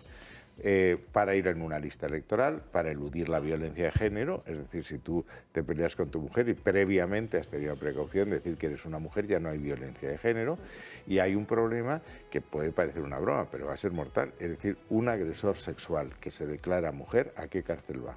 Luego hablaremos de la ley trans y de otras leyes ideológicas que ha sacado adelante el gobierno, que nos estamos yendo de tema. Volvemos a las cuando haya 10 casos como este, dirán que es una meme lo que ha hecho, claro. Solo por hacer un apunte que antes lo he enunciado, pero no lo he desarrollado, que era simplemente que no, era la primera vez que ocurría en Argentina, pero que ya ha ocurrido en otros países. Por ejemplo, en el año 2014 ocurrió en Italia, donde lo que hicieron fue un intercambio de embriones, es decir, a una pareja se le puso un embrión y a la otra el otro embrión. Cuando una de las parejas tuvo unos gemelos, la pareja biológica lo demandó para que fueran ellos los padres, pero el Tribunal de Roma ordenó que eso no era así, porque el ordenamiento jurídico italiano establece que la determinación de la maternidad deriva del parto, y entonces que en ese caso debían corresponderles a la madre que había dado a luz a esos bebés, no a la biológica. Pero bueno, hay más casos, en el año 2019 también en California. La gestante, con la ¿no? otra noticia. La madre gestante. Tú recuerdas la madre siempre de que ha dado el óvulo. Cuando estés en el manicomio, recuérdales que ya Erasmo de Rotterdam escribió El elogio de la locura, cuya traducción era El triunfo de la estupidez. Y seguimos en el manicomio porque tienes otra noticia, Ana. Sí, los investigadores de la Universidad de Stanford han desarrollado una herramienta capaz de detectar si un texto ha sido creado por una inteligencia artificial o no, como ChatGPT. Lo recordarán porque lo comentamos aquí. Es la primera herramienta que le hace frente a esta máquina inteligente de datos gracias a la probabilidad y a la estadística. Es evidente que la cantidad de funciones, conocimiento y modelos de lenguaje que posee ChatGPT puede ser utilizada por los estudiantes para hacer trabajos, proyectos o incluso los deberes. Y desde la universidad están preocupados de que los profesores sean incapaces de evaluar con precisión el aprendizaje de los alumnos estudiantiles. Eso pasó con la tesis doctoral de Pedro Sánchez. Los investigadores han afirmado que son capaces de demostrar que el texto tiene, como en el sistema ChatGPT, por ejemplo, tiene que ocupar regiones de curvatura negativa de la función de probabilidad logarítmica del modelo. Añadían que aprovechando esta observación lo que pueden definir es que con un nuevo criterio basado en esa curvatura para juzgar si un determinado texto genera o no esa curvatura y entonces ver si efectivamente tiene inteligencia artificial o no la tiene. En Crónicas hemos comprobado la eficacia y la eficiencia de este chat. Mostramos incluso cómo, haciendo la misma pregunta entre dos dispositivos móviles distintos, la herramienta ofrecía distintos textos coherentes y con alta capacidad de redacción. La herramienta además pretende reconocer y distinguir los textos creados por inteligencia artificial para, en última instancia, poder detectar el fraude en la autoría de los textos. Según han explicado, lo bueno de esta herramienta es que, por ejemplo, no necesitarían tampoco un clasificador ni muchísima tecnología o recopilar un conjunto de datos, sino que simplemente con las posibilidades logarítmicas calculadas podrían determinar si existe esa curvatura que tienen los textos de inteligencia artificial y entonces así poder determinar si está creado o no con esa inteligencia artificial. O sea que con inteligencia artificial puedes saber si hay inteligencia artificial detrás de un texto que parece que es de inteligencia artificial. Bueno, es como el sistema que tienen algunos profesores y universidades que decían si tu trabajo estaba copiado de algún sitio de internet o no. Bueno, eso hay un aparato que te... Claro, eso es lo que estoy absoluta, diciendo. Pero eso es antiguo, ¿eh? Hay como mínimo dos marcas. Sí, no, eso es mes a mes. Sí. Como mínimo son dos marcas distintas, dos empresas que hacen eso, que creo que ahora de Pedro Sánchez las dos suspendió. De hecho, por ejemplo, ya hay muchísimos colegios y universidades que han prohibido la herramienta, pero claro, ¿cómo la prohíben? Porque es muy difícil. Entonces, en España, por ejemplo, uno de los profesores de grado de ingeniería de la Universidad de Sevilla contaba que sí que puede, como usan un lenguaje tan técnico y tan bien redactado, pues sí, más o menos conoces al alumno, pues que puedes ver que efectivamente algo raro pasa, pero que se puede detectar al darse cuenta de cómo funciona la herramienta, pero que claro, es muy sutil y que al final les cuesta muchísimo poderlo determinar. Has dicho, conoces al alumno. Los profesores claro, si los profesores conocen, al alumno. Bueno, en la universidad según lo que se supone que debería ser, ¿no? Bueno, en filosofía hablan del nihil novum sub sole, ¿no? De que no hay nada nuevo bajo el sol. Pero es verdad que cuando analizas la historia digamos, de la evolución humana y del pensamiento humano, te das cuenta que hay una cosa que se llama lo que llamó un investigador americano el pensamiento lateral, que supone que tú te enfrentas a un problema desde una perspectiva diferente. Es decir, tú no consideras una silla como un elemento solo para sentarse, sino que la miras por otro lado y puedes pensar en ella en términos completamente de disrupción, ¿no? La inteligencia artificial hoy por hoy está en lo que llamaríamos el plagio. Es decir, estrictamente en enviar todas sus redes para recoger todo lo que existe, atraparlo y ordenarlo de alguna manera, ¿no? Y la inteligencia al final solo consiste en ordenarlo, no en romper. Es decir, cuando Einstein habla de su teoría de la relatividad y la expone, está dando digamos, un salto lógico, que es un salto de disrupción. Es decir, está rompiendo todo lo que se conocía hasta entonces y ha dado un salto lógico, ¿no? Yo creo que hoy por hoy la inteligencia artificial no aporta un algoritmo diferente al de la lógica convencional, al de la lógica, digamos, que no evoluciona, sino que va repitiendo, ¿no? Entonces, es que igual la inteligencia artificial sea capaz de dar un salto a la lógica y traspasar la lógica, digamos, precedente, entonces podremos hablar de algo serio, pero hoy por hoy... Bueno, estarías hablando de una cosa muy distinta y que toca madera, ¿eh? Y lo bueno es que no nos daríamos cuenta. Pero es que la palabra inteligencia yo creo que aquí está mal usada, porque no es inteligencia. O sea, en el fondo, exactamente. En el fondo, ¿qué ha cambiado? Estamos hablando de innovación, estamos hablando de pensamiento lateral, no. No, estamos hablando de que cuando empieza la informática o lo que es la computación, lo único que hacías, operaciones que tardarías años en hacer, los hacía en minutos. Eso es.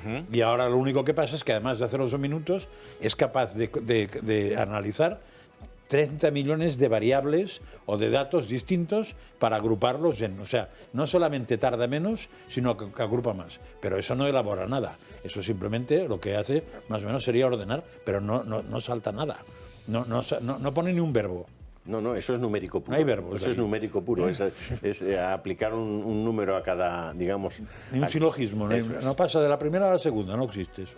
Sí que es verdad que con esta aplicación lo que se está intentando dar es ese salto. Al final lo que hacen es, en tiempo actual, normal, con toda la información que hay en Internet, ir redactándolo, ir haciendo cosas al mismo tiempo. Y con respecto a la creatividad, si tú le pides algo, es verdad que la máquina no lo va a hacer por sí sola, pero te lo puede hacer. O sea, le puedes pedir un paisaje de lo que sea y te lo porque suma millones de paisajes que tiene dentro de la velocidad que tiene, la capacidad. Pero que ese es el peligro, que esta aplicación está como yendo en esa dirección. Si no tiene más. En fin, Ana Gullo, muchísimas gracias por estas crónicas de manicomio. Vamos a seguir hablando de más asuntos porque, como saben, hoy es martes, hay Consejo de Ministros, están ahora mismo en rueda de prensa Isabel Rodríguez, Félix Bolaños y Luis Planas, porque precisamente llega hoy a esta mesa las ayudas directas a los agricultores de La Palma que anunciaba el pasado fin de semana Pedro Sánchez. Ayudas a que se unen a los afectados por el volcán de La Palma, cuando muchas de esas cuantías ni siquiera han llegado a los afectados de verdad y que se traducen en más medidas electoralistas.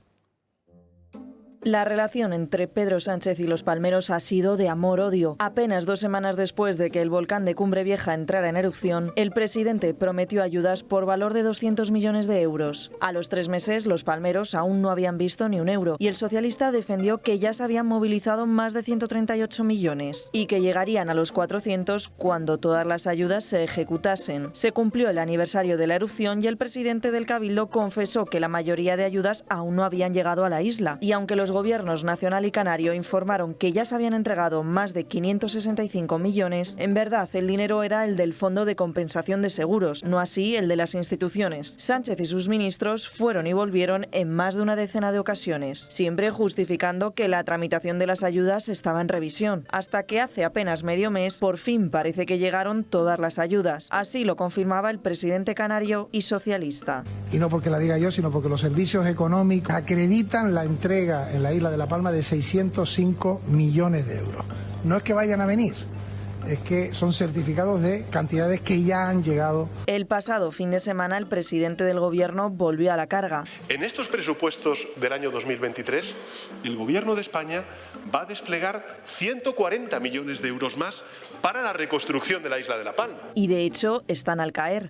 En este Consejo de Ministros del próximo martes vamos a aprobar ayudas directas a todos los agricultores de todo el país. Unas ayudas directas a agricultores y ganaderos que se sumarán a los más de 300 millones de euros que el Gobierno aprobó en diciembre para paliar el encarecimiento de los fertilizantes, con un pago de 200 euros por hectárea en superficies de secano y 55 para las de regadío. También al mantenimiento de los 20 céntimos por litro de gasolina a abonar a final de mes con las liquidaciones del gasóleo profesional y que se sumaron a los otros en la devolución del impuesto especial de hidrocarburos. Unas medidas que no pudieron ser recibidas a quienes no cobraban la PAC, perjudicando a explotaciones familiares, a los productores de viña, fruta y huerta y a más del 70% de los titulares de las explotaciones agrarias de la Comunidad Valenciana. Así que muchos aplausos y buenas palabras. No elegimos las crisis, pero sí elegimos cómo damos respuestas a esas crisis. Que solo responden a un año electoral clave para aferrarse al sillón de Moncloa.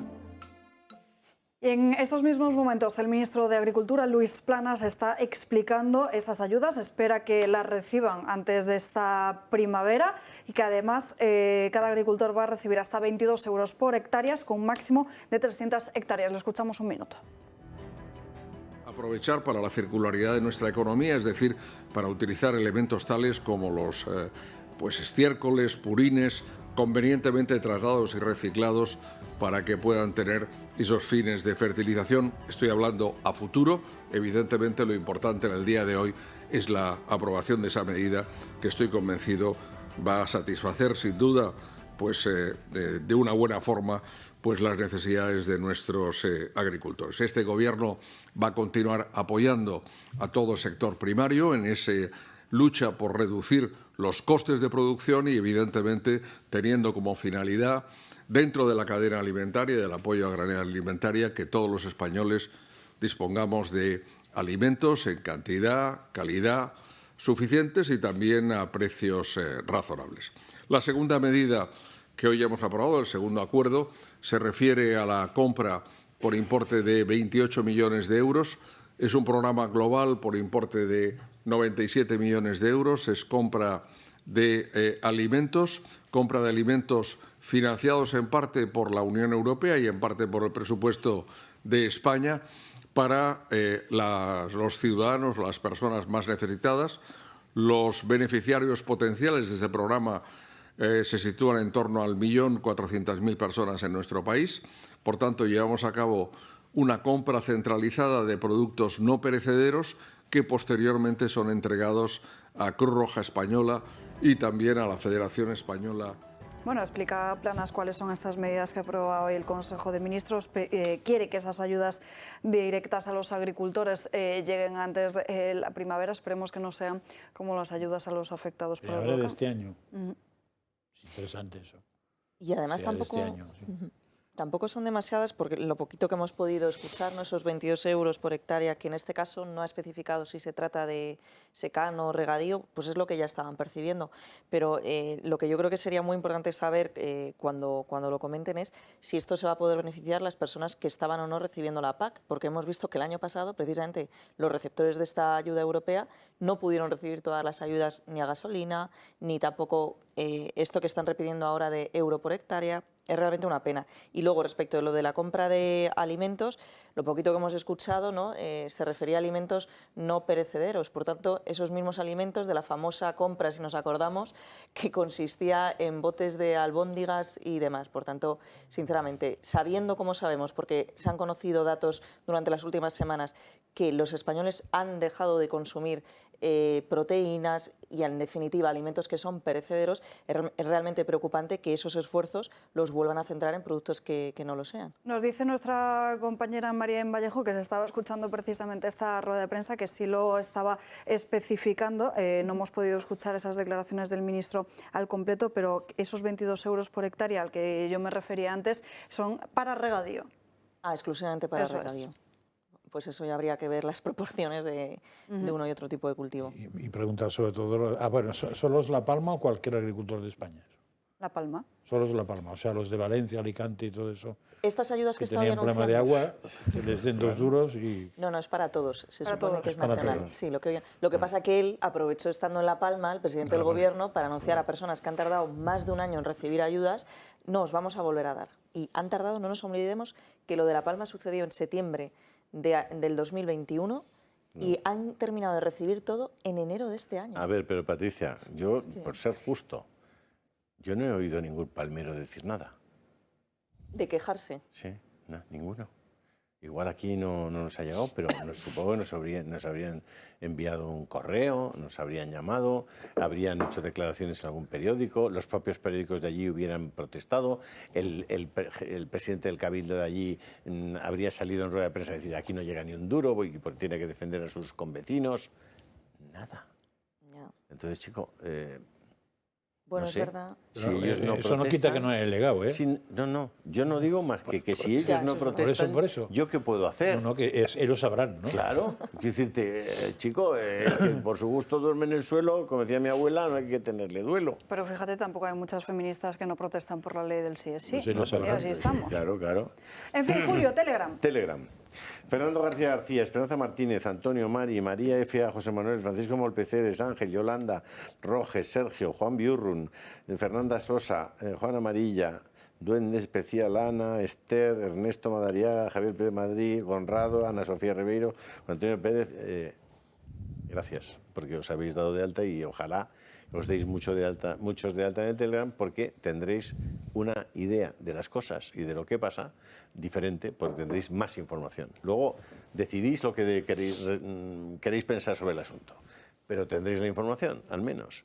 Y bueno, y esta tarde, y la idea que tenía, a partir de las 7 de la tarde, a los que estéis en Telegram, vamos a hacer un streaming, un directo en Telegram, que es una cosa que se puede hacer, que hemos hecho ya algunas veces. Sí. Y entonces, ¿qué nos permite? Pues que muchos de vosotros que estáis en Telegram podamos hablar directamente, en directo, a través de ese streaming, que simplemente tenéis que darle a un botoncito cuando os aparezca el streaming y ya os incorporáis y luego pedís hablar y también podéis aparecer con la imagen en el streaming. Bueno, es una experiencia bonita y sobre todo que a mí me permite veros a muchos de vosotros que estáis ahí al otro lado del Telegram y como este tipo de chat no permite los comentarios porque yo me volvería loco, un poco más de lo que ya estoy, pues al menos en el streaming podemos encontrarnos y vernos. Esta tarde pero a las 7... ¿Vas a ser puntual o vas a hacer como por alguna mañana? ¿Vas a estar tú también?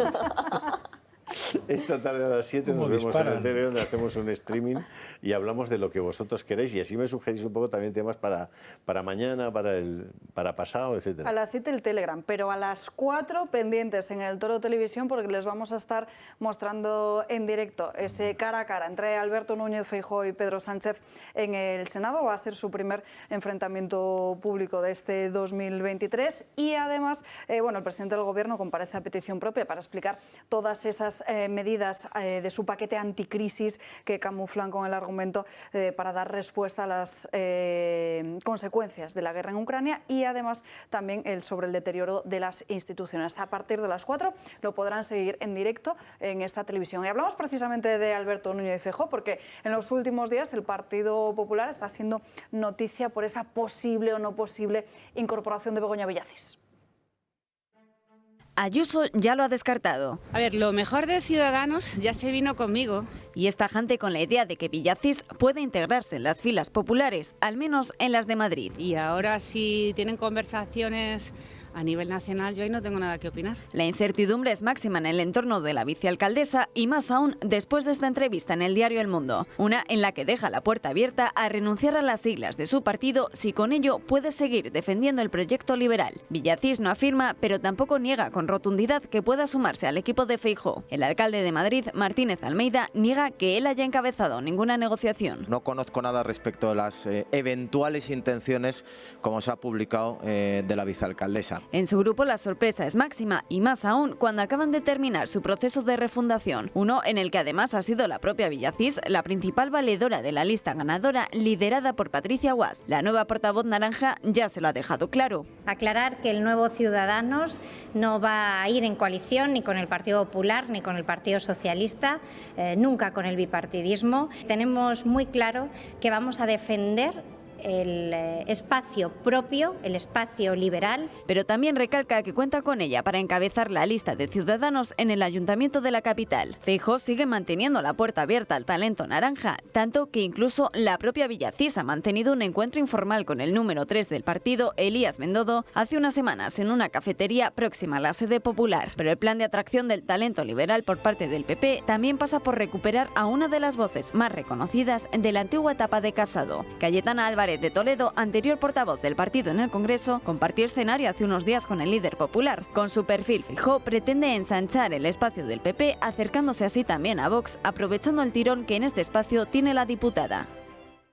Y publica esta misma mañana el diario El Mundo como Alberto Núñez Feijóo estaría dejando en manos de Isabel Díaz Ayuso la decisión sobre la incorporación de Begoña Villacís, algo que parece totalmente razonable porque es Ayuso la presidenta del Partido Popular en la propia comunidad, y lo que dicen también desde algunas partes del partido es que Begoña Villacís tenía un valor potencial, que no quiso entonces incorporarse, y que ahora, cuando está viendo que Ciudadanos va al borde, va a desaparecer completamente, es cuando se quiere apuntar para poder continuar. Sí, yo sin saber nada, porque no sé nada de esto, solo me suena a cuando uno busca trabajo o cuando te vienen a fichar y estás en otra empresa. Es tan distinto como que los sueldos son el triple o el cuádruple. El español, ya sabéis que siempre está perfectamente dispuesto a acudir en auxilio del vencedor. Así que Begoña Villacís, que bueno, pues que estaba haciendo lo que estaba haciendo antes de entrar en política, entre otras cosas, venir a esta casa a todos los más se perdió en Cuba con Javier Horcajo todos los sábados y a la radio, etcétera, y hizo una cosa muy sencilla. En el momento en que salió concejal, dejó de venir a esta casa, pero es más, es que no aparecía en ninguna parte que jamás hubiera estado en esta casa. Begoña Villacís fue a las listas porque estaba en esta casa y era conocida por estar en esta casa en las tertulias.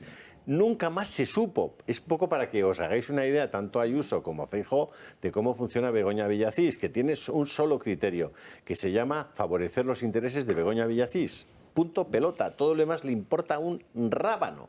Oye, que debe ser monísima y muy simpática y de una cara así muy fresca y no sé qué, lo que queráis.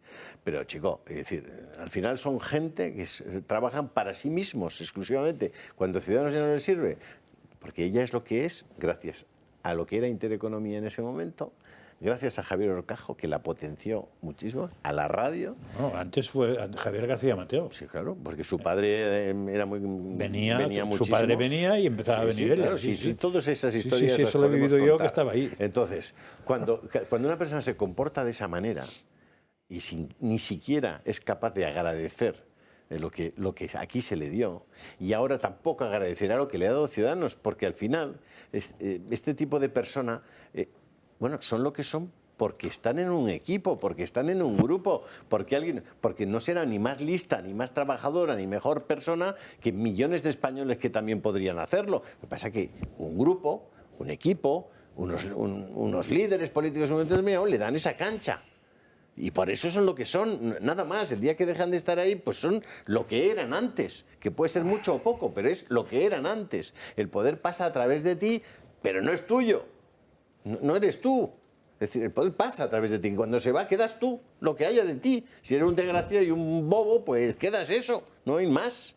Entonces, bueno, pues a mí que se incorpore a un sitio, que se incorpore a otro. Oye, vamos a ver, este es un mundo de oportunistas, el de la política, lamentablemente. Y luego hay una serie de gente que trabaja profesionalmente y que se cree, este señor que tengo a mi derecha, que se conoce los temas, que se los trabaja, que llevan muchos años en esto y que nadie le tiene que explicar. ¿Me explico? Nada más. Ahora, hay otra serie de gente que vive de ese cuento. Y ahora pues a Begoña Villacís le apetece buscar otro cuento donde vivir, porque si no, ¿qué va a hacer? Pero vamos, si alguien cree que va a aportar algo Begoña Villacís a un grupo o a otro, que se lo quite de la cabeza. Y bueno, y desde luego, la sonrisa que he esbozado cuando he escuchado a Núñez Feijóo decir que sea Isabel Díaz Ayuso la que lo decida, me parece una gallegada tan divertida, tan inteligente que, en fin, ¿qué quieres que te diga? Oye, espero que esa gira del Gato al Agua también pare en Galicia. Mientras tanto, les vuelvo a recordar el calendario de la gira del Gato al Agua, que arranca a mitad de este mes de febrero, que ya estamos prácticamente en el próximo 16 de febrero, Valencia. 23 de febrero, apunten, Oviedo. 2 de marzo, Murcia. La primera parada, 16 de febrero, en Valencia. Ya saben, se lo hemos dicho y me encargaré de recordárselo de aquí a entonces, que pueden asistir de público. Supongo que también irá Julio, estará José Javier Esparza y habituales contertulios del Gato al Agua. Para apuntarse y poder asistir, única y exclusivamente, se lo recuerdo, es a través del Club de Amigos. No pueden plantarse allí aquel día porque las plazas serán limitadas. Así que llamen cuanto antes para hacerse con su sitio a ese número de teléfono que están viendo en sus pantallas, 91 616 24 64. También, como les decía antes, se pueden apuntar a través de la página web en el apartado de agenda que les va a aparecer después de teclear clubdeamigos.eltorotv.com. 91 616 24 64, 16 de febrero, Valencia. Nosotros, pausa para la publicidad, poco más de 3 minutos y enseguida estamos de vuelta para encarar ya la recta final de la mañana.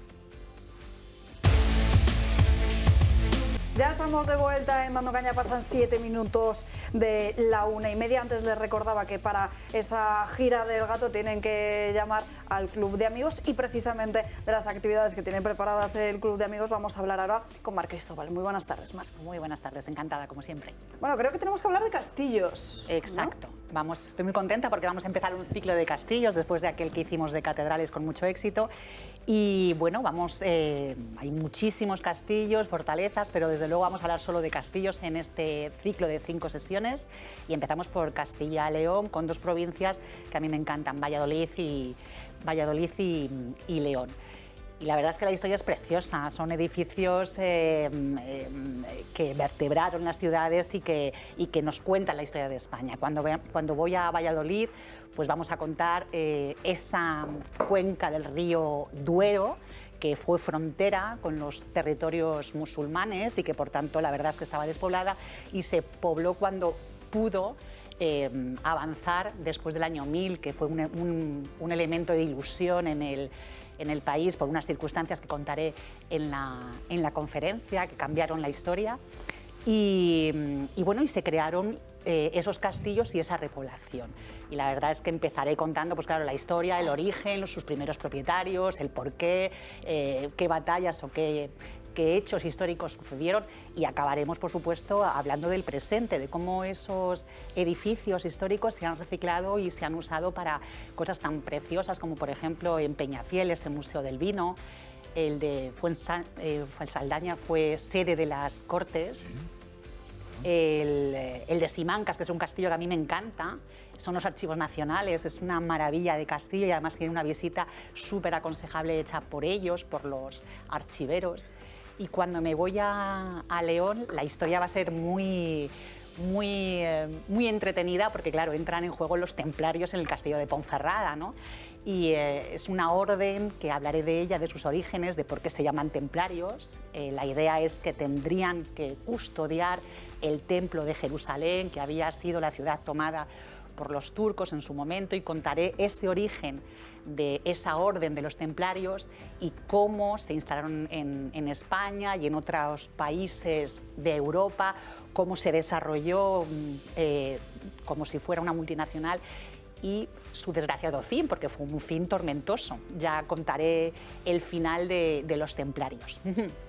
¿Cuándo has dicho?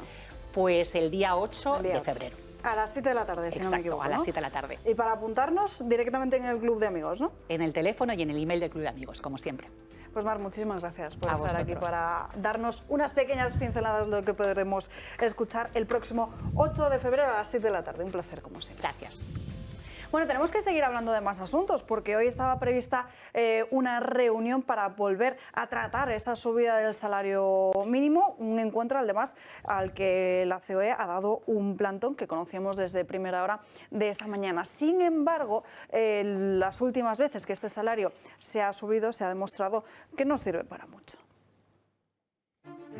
Los españoles cobran más, pero son mucho más pobres, al menos así lo perciben y eso dicen los datos. Aunque el salario mínimo interprofesional entre 2012 y 2022 haya pasado de los 641 a los 1.000 euros, incrementándose en más de un 54%, un aumento muy superior a nuestros vecinos franceses o belgas o similar al de los portugueses, suponiendo un fuerte incremento desde que Pedro Sánchez está en el poder y solo entre 2019 y el pasado 2022 creciendo en más de un 33%, lo cierto es que los españoles sienten que han perdido poder adquisitivo y sus previsiones para este año no son mucho mejores. Según el último Eurobarómetro publicado por el Parlamento Europeo, un 54% de la población española afirma que su calidad de vida ya ha empeorado. La cifra aumenta hasta el 69% cuando se trata de insatisfacción con las medidas aprobadas por el Gobierno central contra la inflación. Además, hasta el 90% teme que su calidad de vida empeore durante este 2023 por el aumento de precios. Una sensación comprensible dado que los salarios solo en el último año se han dejado casi 6 puntos de diferencia con la inflación y que según el último AROPE, el indicador de la población en riesgo de pobreza y exclusión del 2022 respecto del año anterior, más de 13 millones de españoles sobreviven y casi 5 lo hacen en pobreza severa.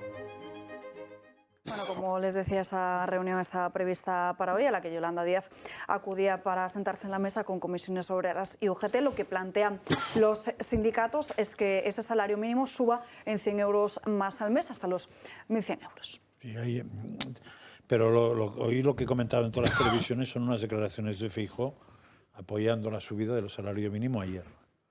Entonces eso es lo que chocaba más. Nos los tendrá que explicar Margallo. Sí, pero parece que el PP ordinariamente no lo estaba. La inflación se ha comido el poder adquisitivo de la gente más indefensa y que tiene unos salarios más bajos. Es decir, una inflación subyacente del 7,5% se ha comido ya el 90% de la subida de las pensiones. El 90%. Sí. Y no te quiero decir, cuando analizas la cesta de la compra, qué le está pasando a la gente más sencilla, cuando resulta que la cesta de la compra básica se ha ido al 30% de incremento. Entonces, chico, pues me parece muy normal que se suba. Yo entiendo que hay otras consideraciones, y las puedo entender y efectivamente eso es muy complejo en el caso de compañías con muchísimos trabajadores, con otro tipo de consideraciones, digamos, intraempresariales y también de que puedes complicarle mucho la vida a empresas que tienen márgenes muy ajustados o que tienen, por ejemplo, contratos con la Administración y la Administración no se hace cargo en esos contratos de las subidas salariales, te los tienes que comer tú.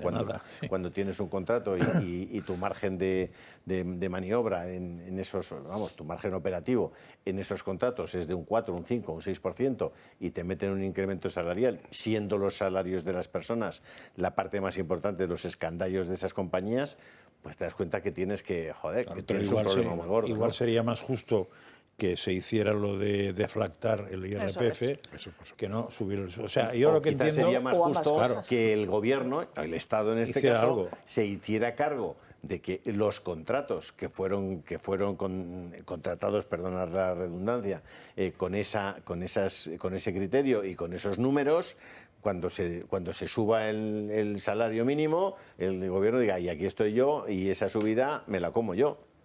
Me la como yo en esos contratos. Lo que se trata es de porque es que si no, está poniendo en la ruina directamente a un montón de compañías. Te estás quejando de que lo que ha perdido el españolito medio, / españolita o españolite, es el poder adquisitivo.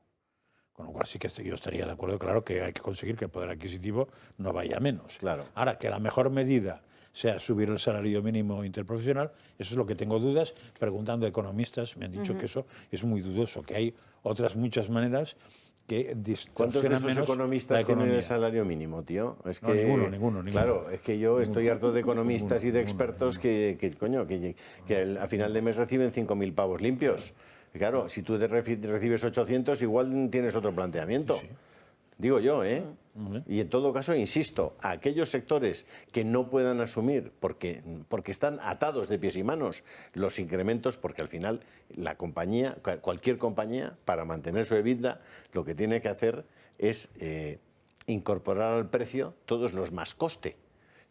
Si no vas incorporando al precio los más costes, al final lo que tienes es una ruina y tienes que cerrar, así de sencillo. O sea, es la cuenta de la vieja. Entonces, bueno, chico, la cuenta de la vieja hágala usted, pero hágala con el gobierno. Hablo de las compañías que tienen contratos con el gobierno. Pero, por ejemplo, los sueldos van con la productividad. ¿Mejora la productividad al subir el salario mínimo? No, ¿por qué? Pues no tiene nada que ver. Pues entonces tenemos un problema. No, porque los sueldos, España, o sea, lo que es ridículo son los sueldos en España. Los sueldos en España son una porquería. Y en cambio los impuestos en España no son una porquería. El gran problema que tiene España son los sueldos. Cuando preguntas, yo no sé, yo soy biólogo, no economista. Cuando pregunto a economistas me dicen, los sueldos subirían si aumentara la productividad. Entonces, si subir el sueldo mínimo mejora la productividad, irá bien para subir, no el mínimo, sino los sueldos. Pero si no sirve, no sé qué ventaja tiene. La productividad, si tú recoges las basuras en una contrata en el Ayuntamiento de Madrid, sales todos los días de tu casa a las 4 de la madrugada, vuelves a las 12 y te has tirado 8 horas en el camión recogiendo cubos y metiendo en el tal, hombre, podrás decirle que mejore la productividad, pero chico, por 1.100 euros al mes, tu tía. Yo he dicho una pregunta. Margallo. Bueno, yo, chico, es que me acojo. Es que yo creo que estamos mezclando cosas.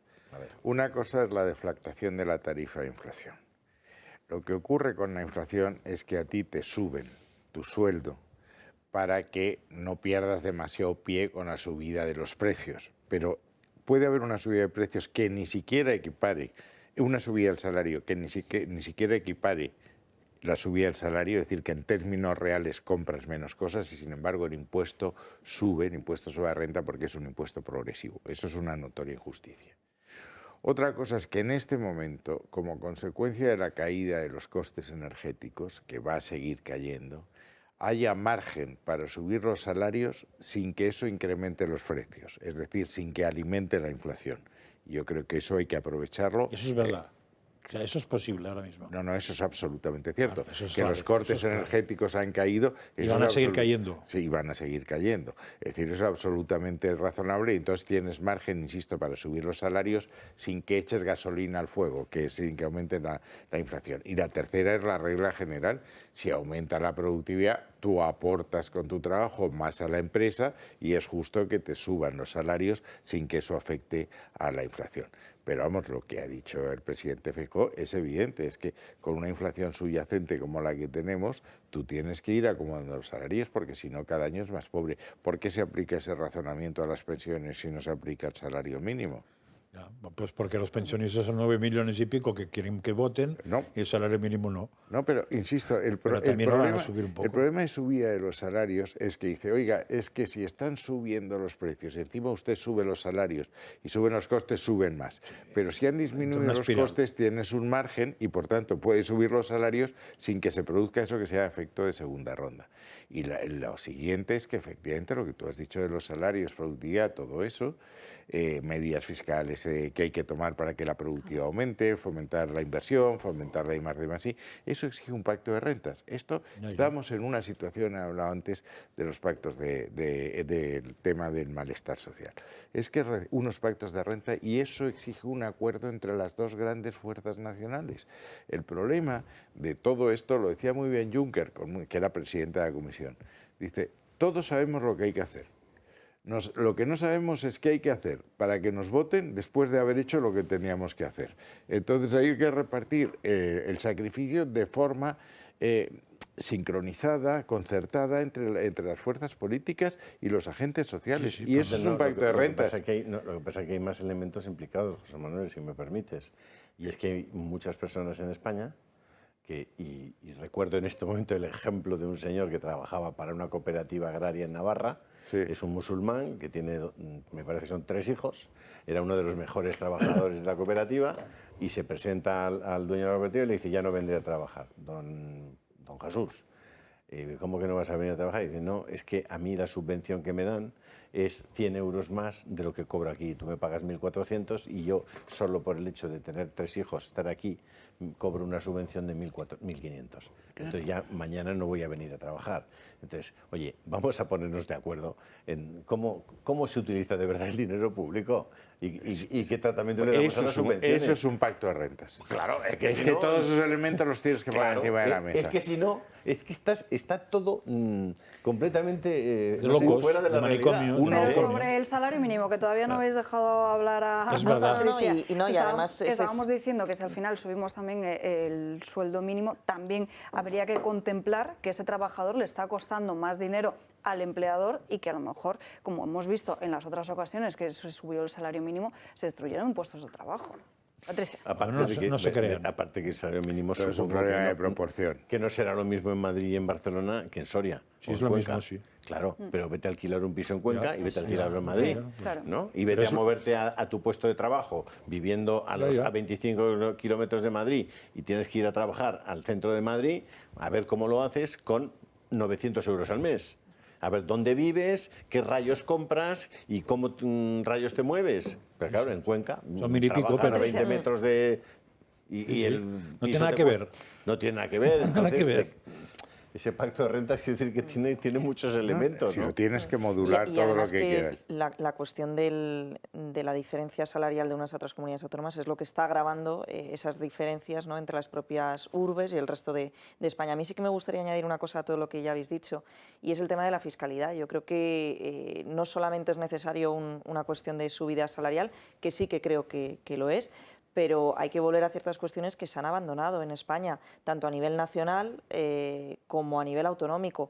Por ejemplo, la presidenta madrileña apuntaba hace poco a la deducción del 20% de la inversión que se viniese a la Comunidad de Madrid. Bueno, pues es que si eso no llama más a riqueza, que venga Dios y nos lo cuente. Sí es cierto que, aunque se hayan acometido bajadas en la tarifa autonómica, tú lo apuntabas, José María, a nivel nacional, aunque se hayan acometido bajadas en las tarifas de tipo de 0,5 en 0,5 en el IRPF, por ejemplo, el madrileño, a nivel nacional se ha echado de menos que hubiese una bajada de la tarifa nacional, y no solamente ahora, sino desde el propio término del ejercicio 2020. De hecho, históricamente, en España, si mal no recuerdo, era muy complicado acometer una bajada del tipo impositivo en IRPF a mitad de año. Pero bueno, se podía hacer, la ley lo permite. Es verdad que nunca se ha dado, pero no había que haber esperado al término de un ejercicio fiscal. Por tanto, llevamos 2 ejercicios fiscales en los que los españoles apostan, no se les ha querido bajar esa tarifa nacional de IRPF. ¿Cuándo podíamos decir, bueno, es que en 2020 bueno, pues todo se empobreció, etcétera? Bueno, pero es que recordemos que el año pasado el Estado español fue el que históricamente más impuestos recaudó, precisamente debido a la inflación. Por tanto, se podía haber hecho. ¿Y esto a quién hubiese ayudado?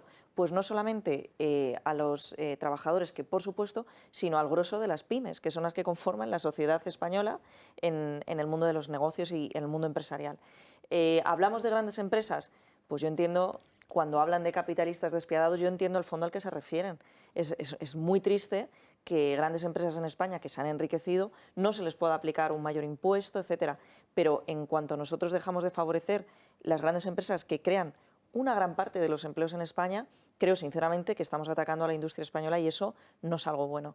En cualquier caso, sí a la subida de salario mínimo interprofesional porque es necesario, pero también drástica bajada inmediata del IRPF, que al final es el único impuesto, a diferencia del IVA, ahora que nos han intentado vender con el tema de los alimentos, es el único impuesto que sí que es progresivo, que sí que cree en esa justicia social, que paga más el que más tiene. Lo sufrimos todos a final de la nómina de cada mes.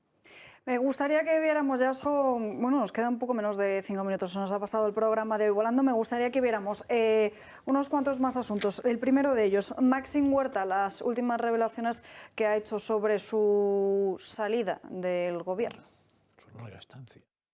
Bueno, yo subí con el coche a Moncloa, con el discurso en el móvil, y entré a hablar con él. Y decirle, me voy, no pasa nada. Lo que me resultó paradójico es que en lugar de ni un confío, ni bueno, pues ha sido... Empezó a hablar de él, de cómo se le vería la historia en el futuro. Empezó a hablar de... A todos acaban mal en política, mira cómo acabó Zapatero, mira cómo acabó Aznar, mira cómo acabó González, de mí qué dirán. Y yo me daban ganas de decir, padre, que estoy hablando yo, déjeme hablar. ¿Te ofrecieron un cargo de eso? Sí, sí. Si no lo quieres, no lo quieres. Pero no le regales algo bonito para que tenga que verse obligado a... ¿Y esto sucedió un mes después? Sí, porque me dijo que estuviera un mes callado. Yo estuve callado no porque me lo dijera él, sino porque yo no podía hablar. Bueno, dice Maxim Huerta que le ofreció un cargo, le dijo no te preocupes, en un mes te llamo y te ofrezco un cargo. Y lo que relata el periodista es que le dijo ni yo debería aceptarlo ni tú deberías ofrecérmelo. En fin. Pero ¿por qué no lo has traído esto en Crónicas de Manicomio? Porque claro, un tío, es que todo el programa que podría ser como, manicomio, como Pedro Julio. Sánchez es que realmente está bastante mal, ¿eh? O sea, tiene un problema. Bueno, lo que pasa es que en el fondo el problema lo tenemos nosotros de tenerle ahí, claro. El vídeo del psicólogo que hemos dicho antes, tendría que verlo. Bueno, unas últimas declaraciones de hoy. Ayer en El Gato al Agua podían escuchar cómo un presentador ruso decía que había que quemar todas esas ciudades que se alineasen con Ucrania. Y Boris Johnson ha contado que cuando tuvo una conversación con Putin le dijo que cualquiera que fuera en contra también de Rusia le consideraría directamente como su enemigo. Dijo Boris, dices que Ucrania no se va a unir a la OTAN en ningún momento cercano. Lo dijo en inglés, en ningún momento cercano. ¿A qué te refieres con eso? Y dije, bueno, significa que no se va a unir a la OTAN en el futuro próximo. Lo sabemos perfectamente bien. Fundamentalmente no trataba de... Ya sabes, llegó a amenazarme en un momento y dijo... Ya sabes, Boris, no quiero hacerte daño, pero con un misil solo tardaría un minuto o algo así. Ya sabes, en un tono alegre. Pero creo que por el tono relajado que tenía,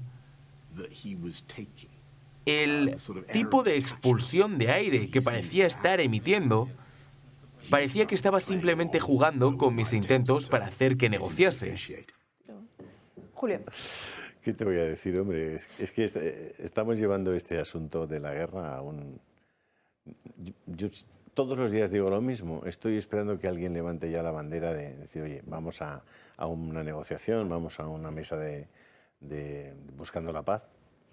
Me sorprende muchísimo que no haya movilizaciones por todas partes exigiendo que unos y otros se sienten a hablar. Entiendo que hay razones ahora de unos y de otros para no sentarse, para no hacer nada o para continuar con una estrategia de mutua destrucción, pero yo creo que la escalada es lo peor que nos puede pasar. La escalada de esta guerra es lo peor que nos puede pasar y lo mejor que nos puede pasar es que surjan líderes que estén dispuestos a parar cuanto antes. Cada día mueren un montón de chavales de 20, 25 años que no saben por qué están muriendo, que les han obligado a estar allí, tanto rusos como ucranianos. Es un disparate, un desastre. Y ninguno de estos líderes tiene a un hijo allí en la trinchera ni en primera línea de batalla. Ninguno de ellos. Es más, muchos de ellos, de los grandes prebostes rusos y ucranianos, lo que han hecho es sacar a toda velocidad a sus hijos y a sus mujeres de los países para evitar que pudieran ser movilizados. Me parece una cosa muy desgraciada que de nuevo élites corruptas de Ucrania, de Rusia o de Estados Unidos estén propiciando la muerte de tanta gente inocente sin siquiera dar una explicación de por qué lo están haciendo ni hasta dónde quieren llegar, ¿no? En fin, esa es una opinión. No sé si alguien quiere añadir algo más en estos 50 segundos.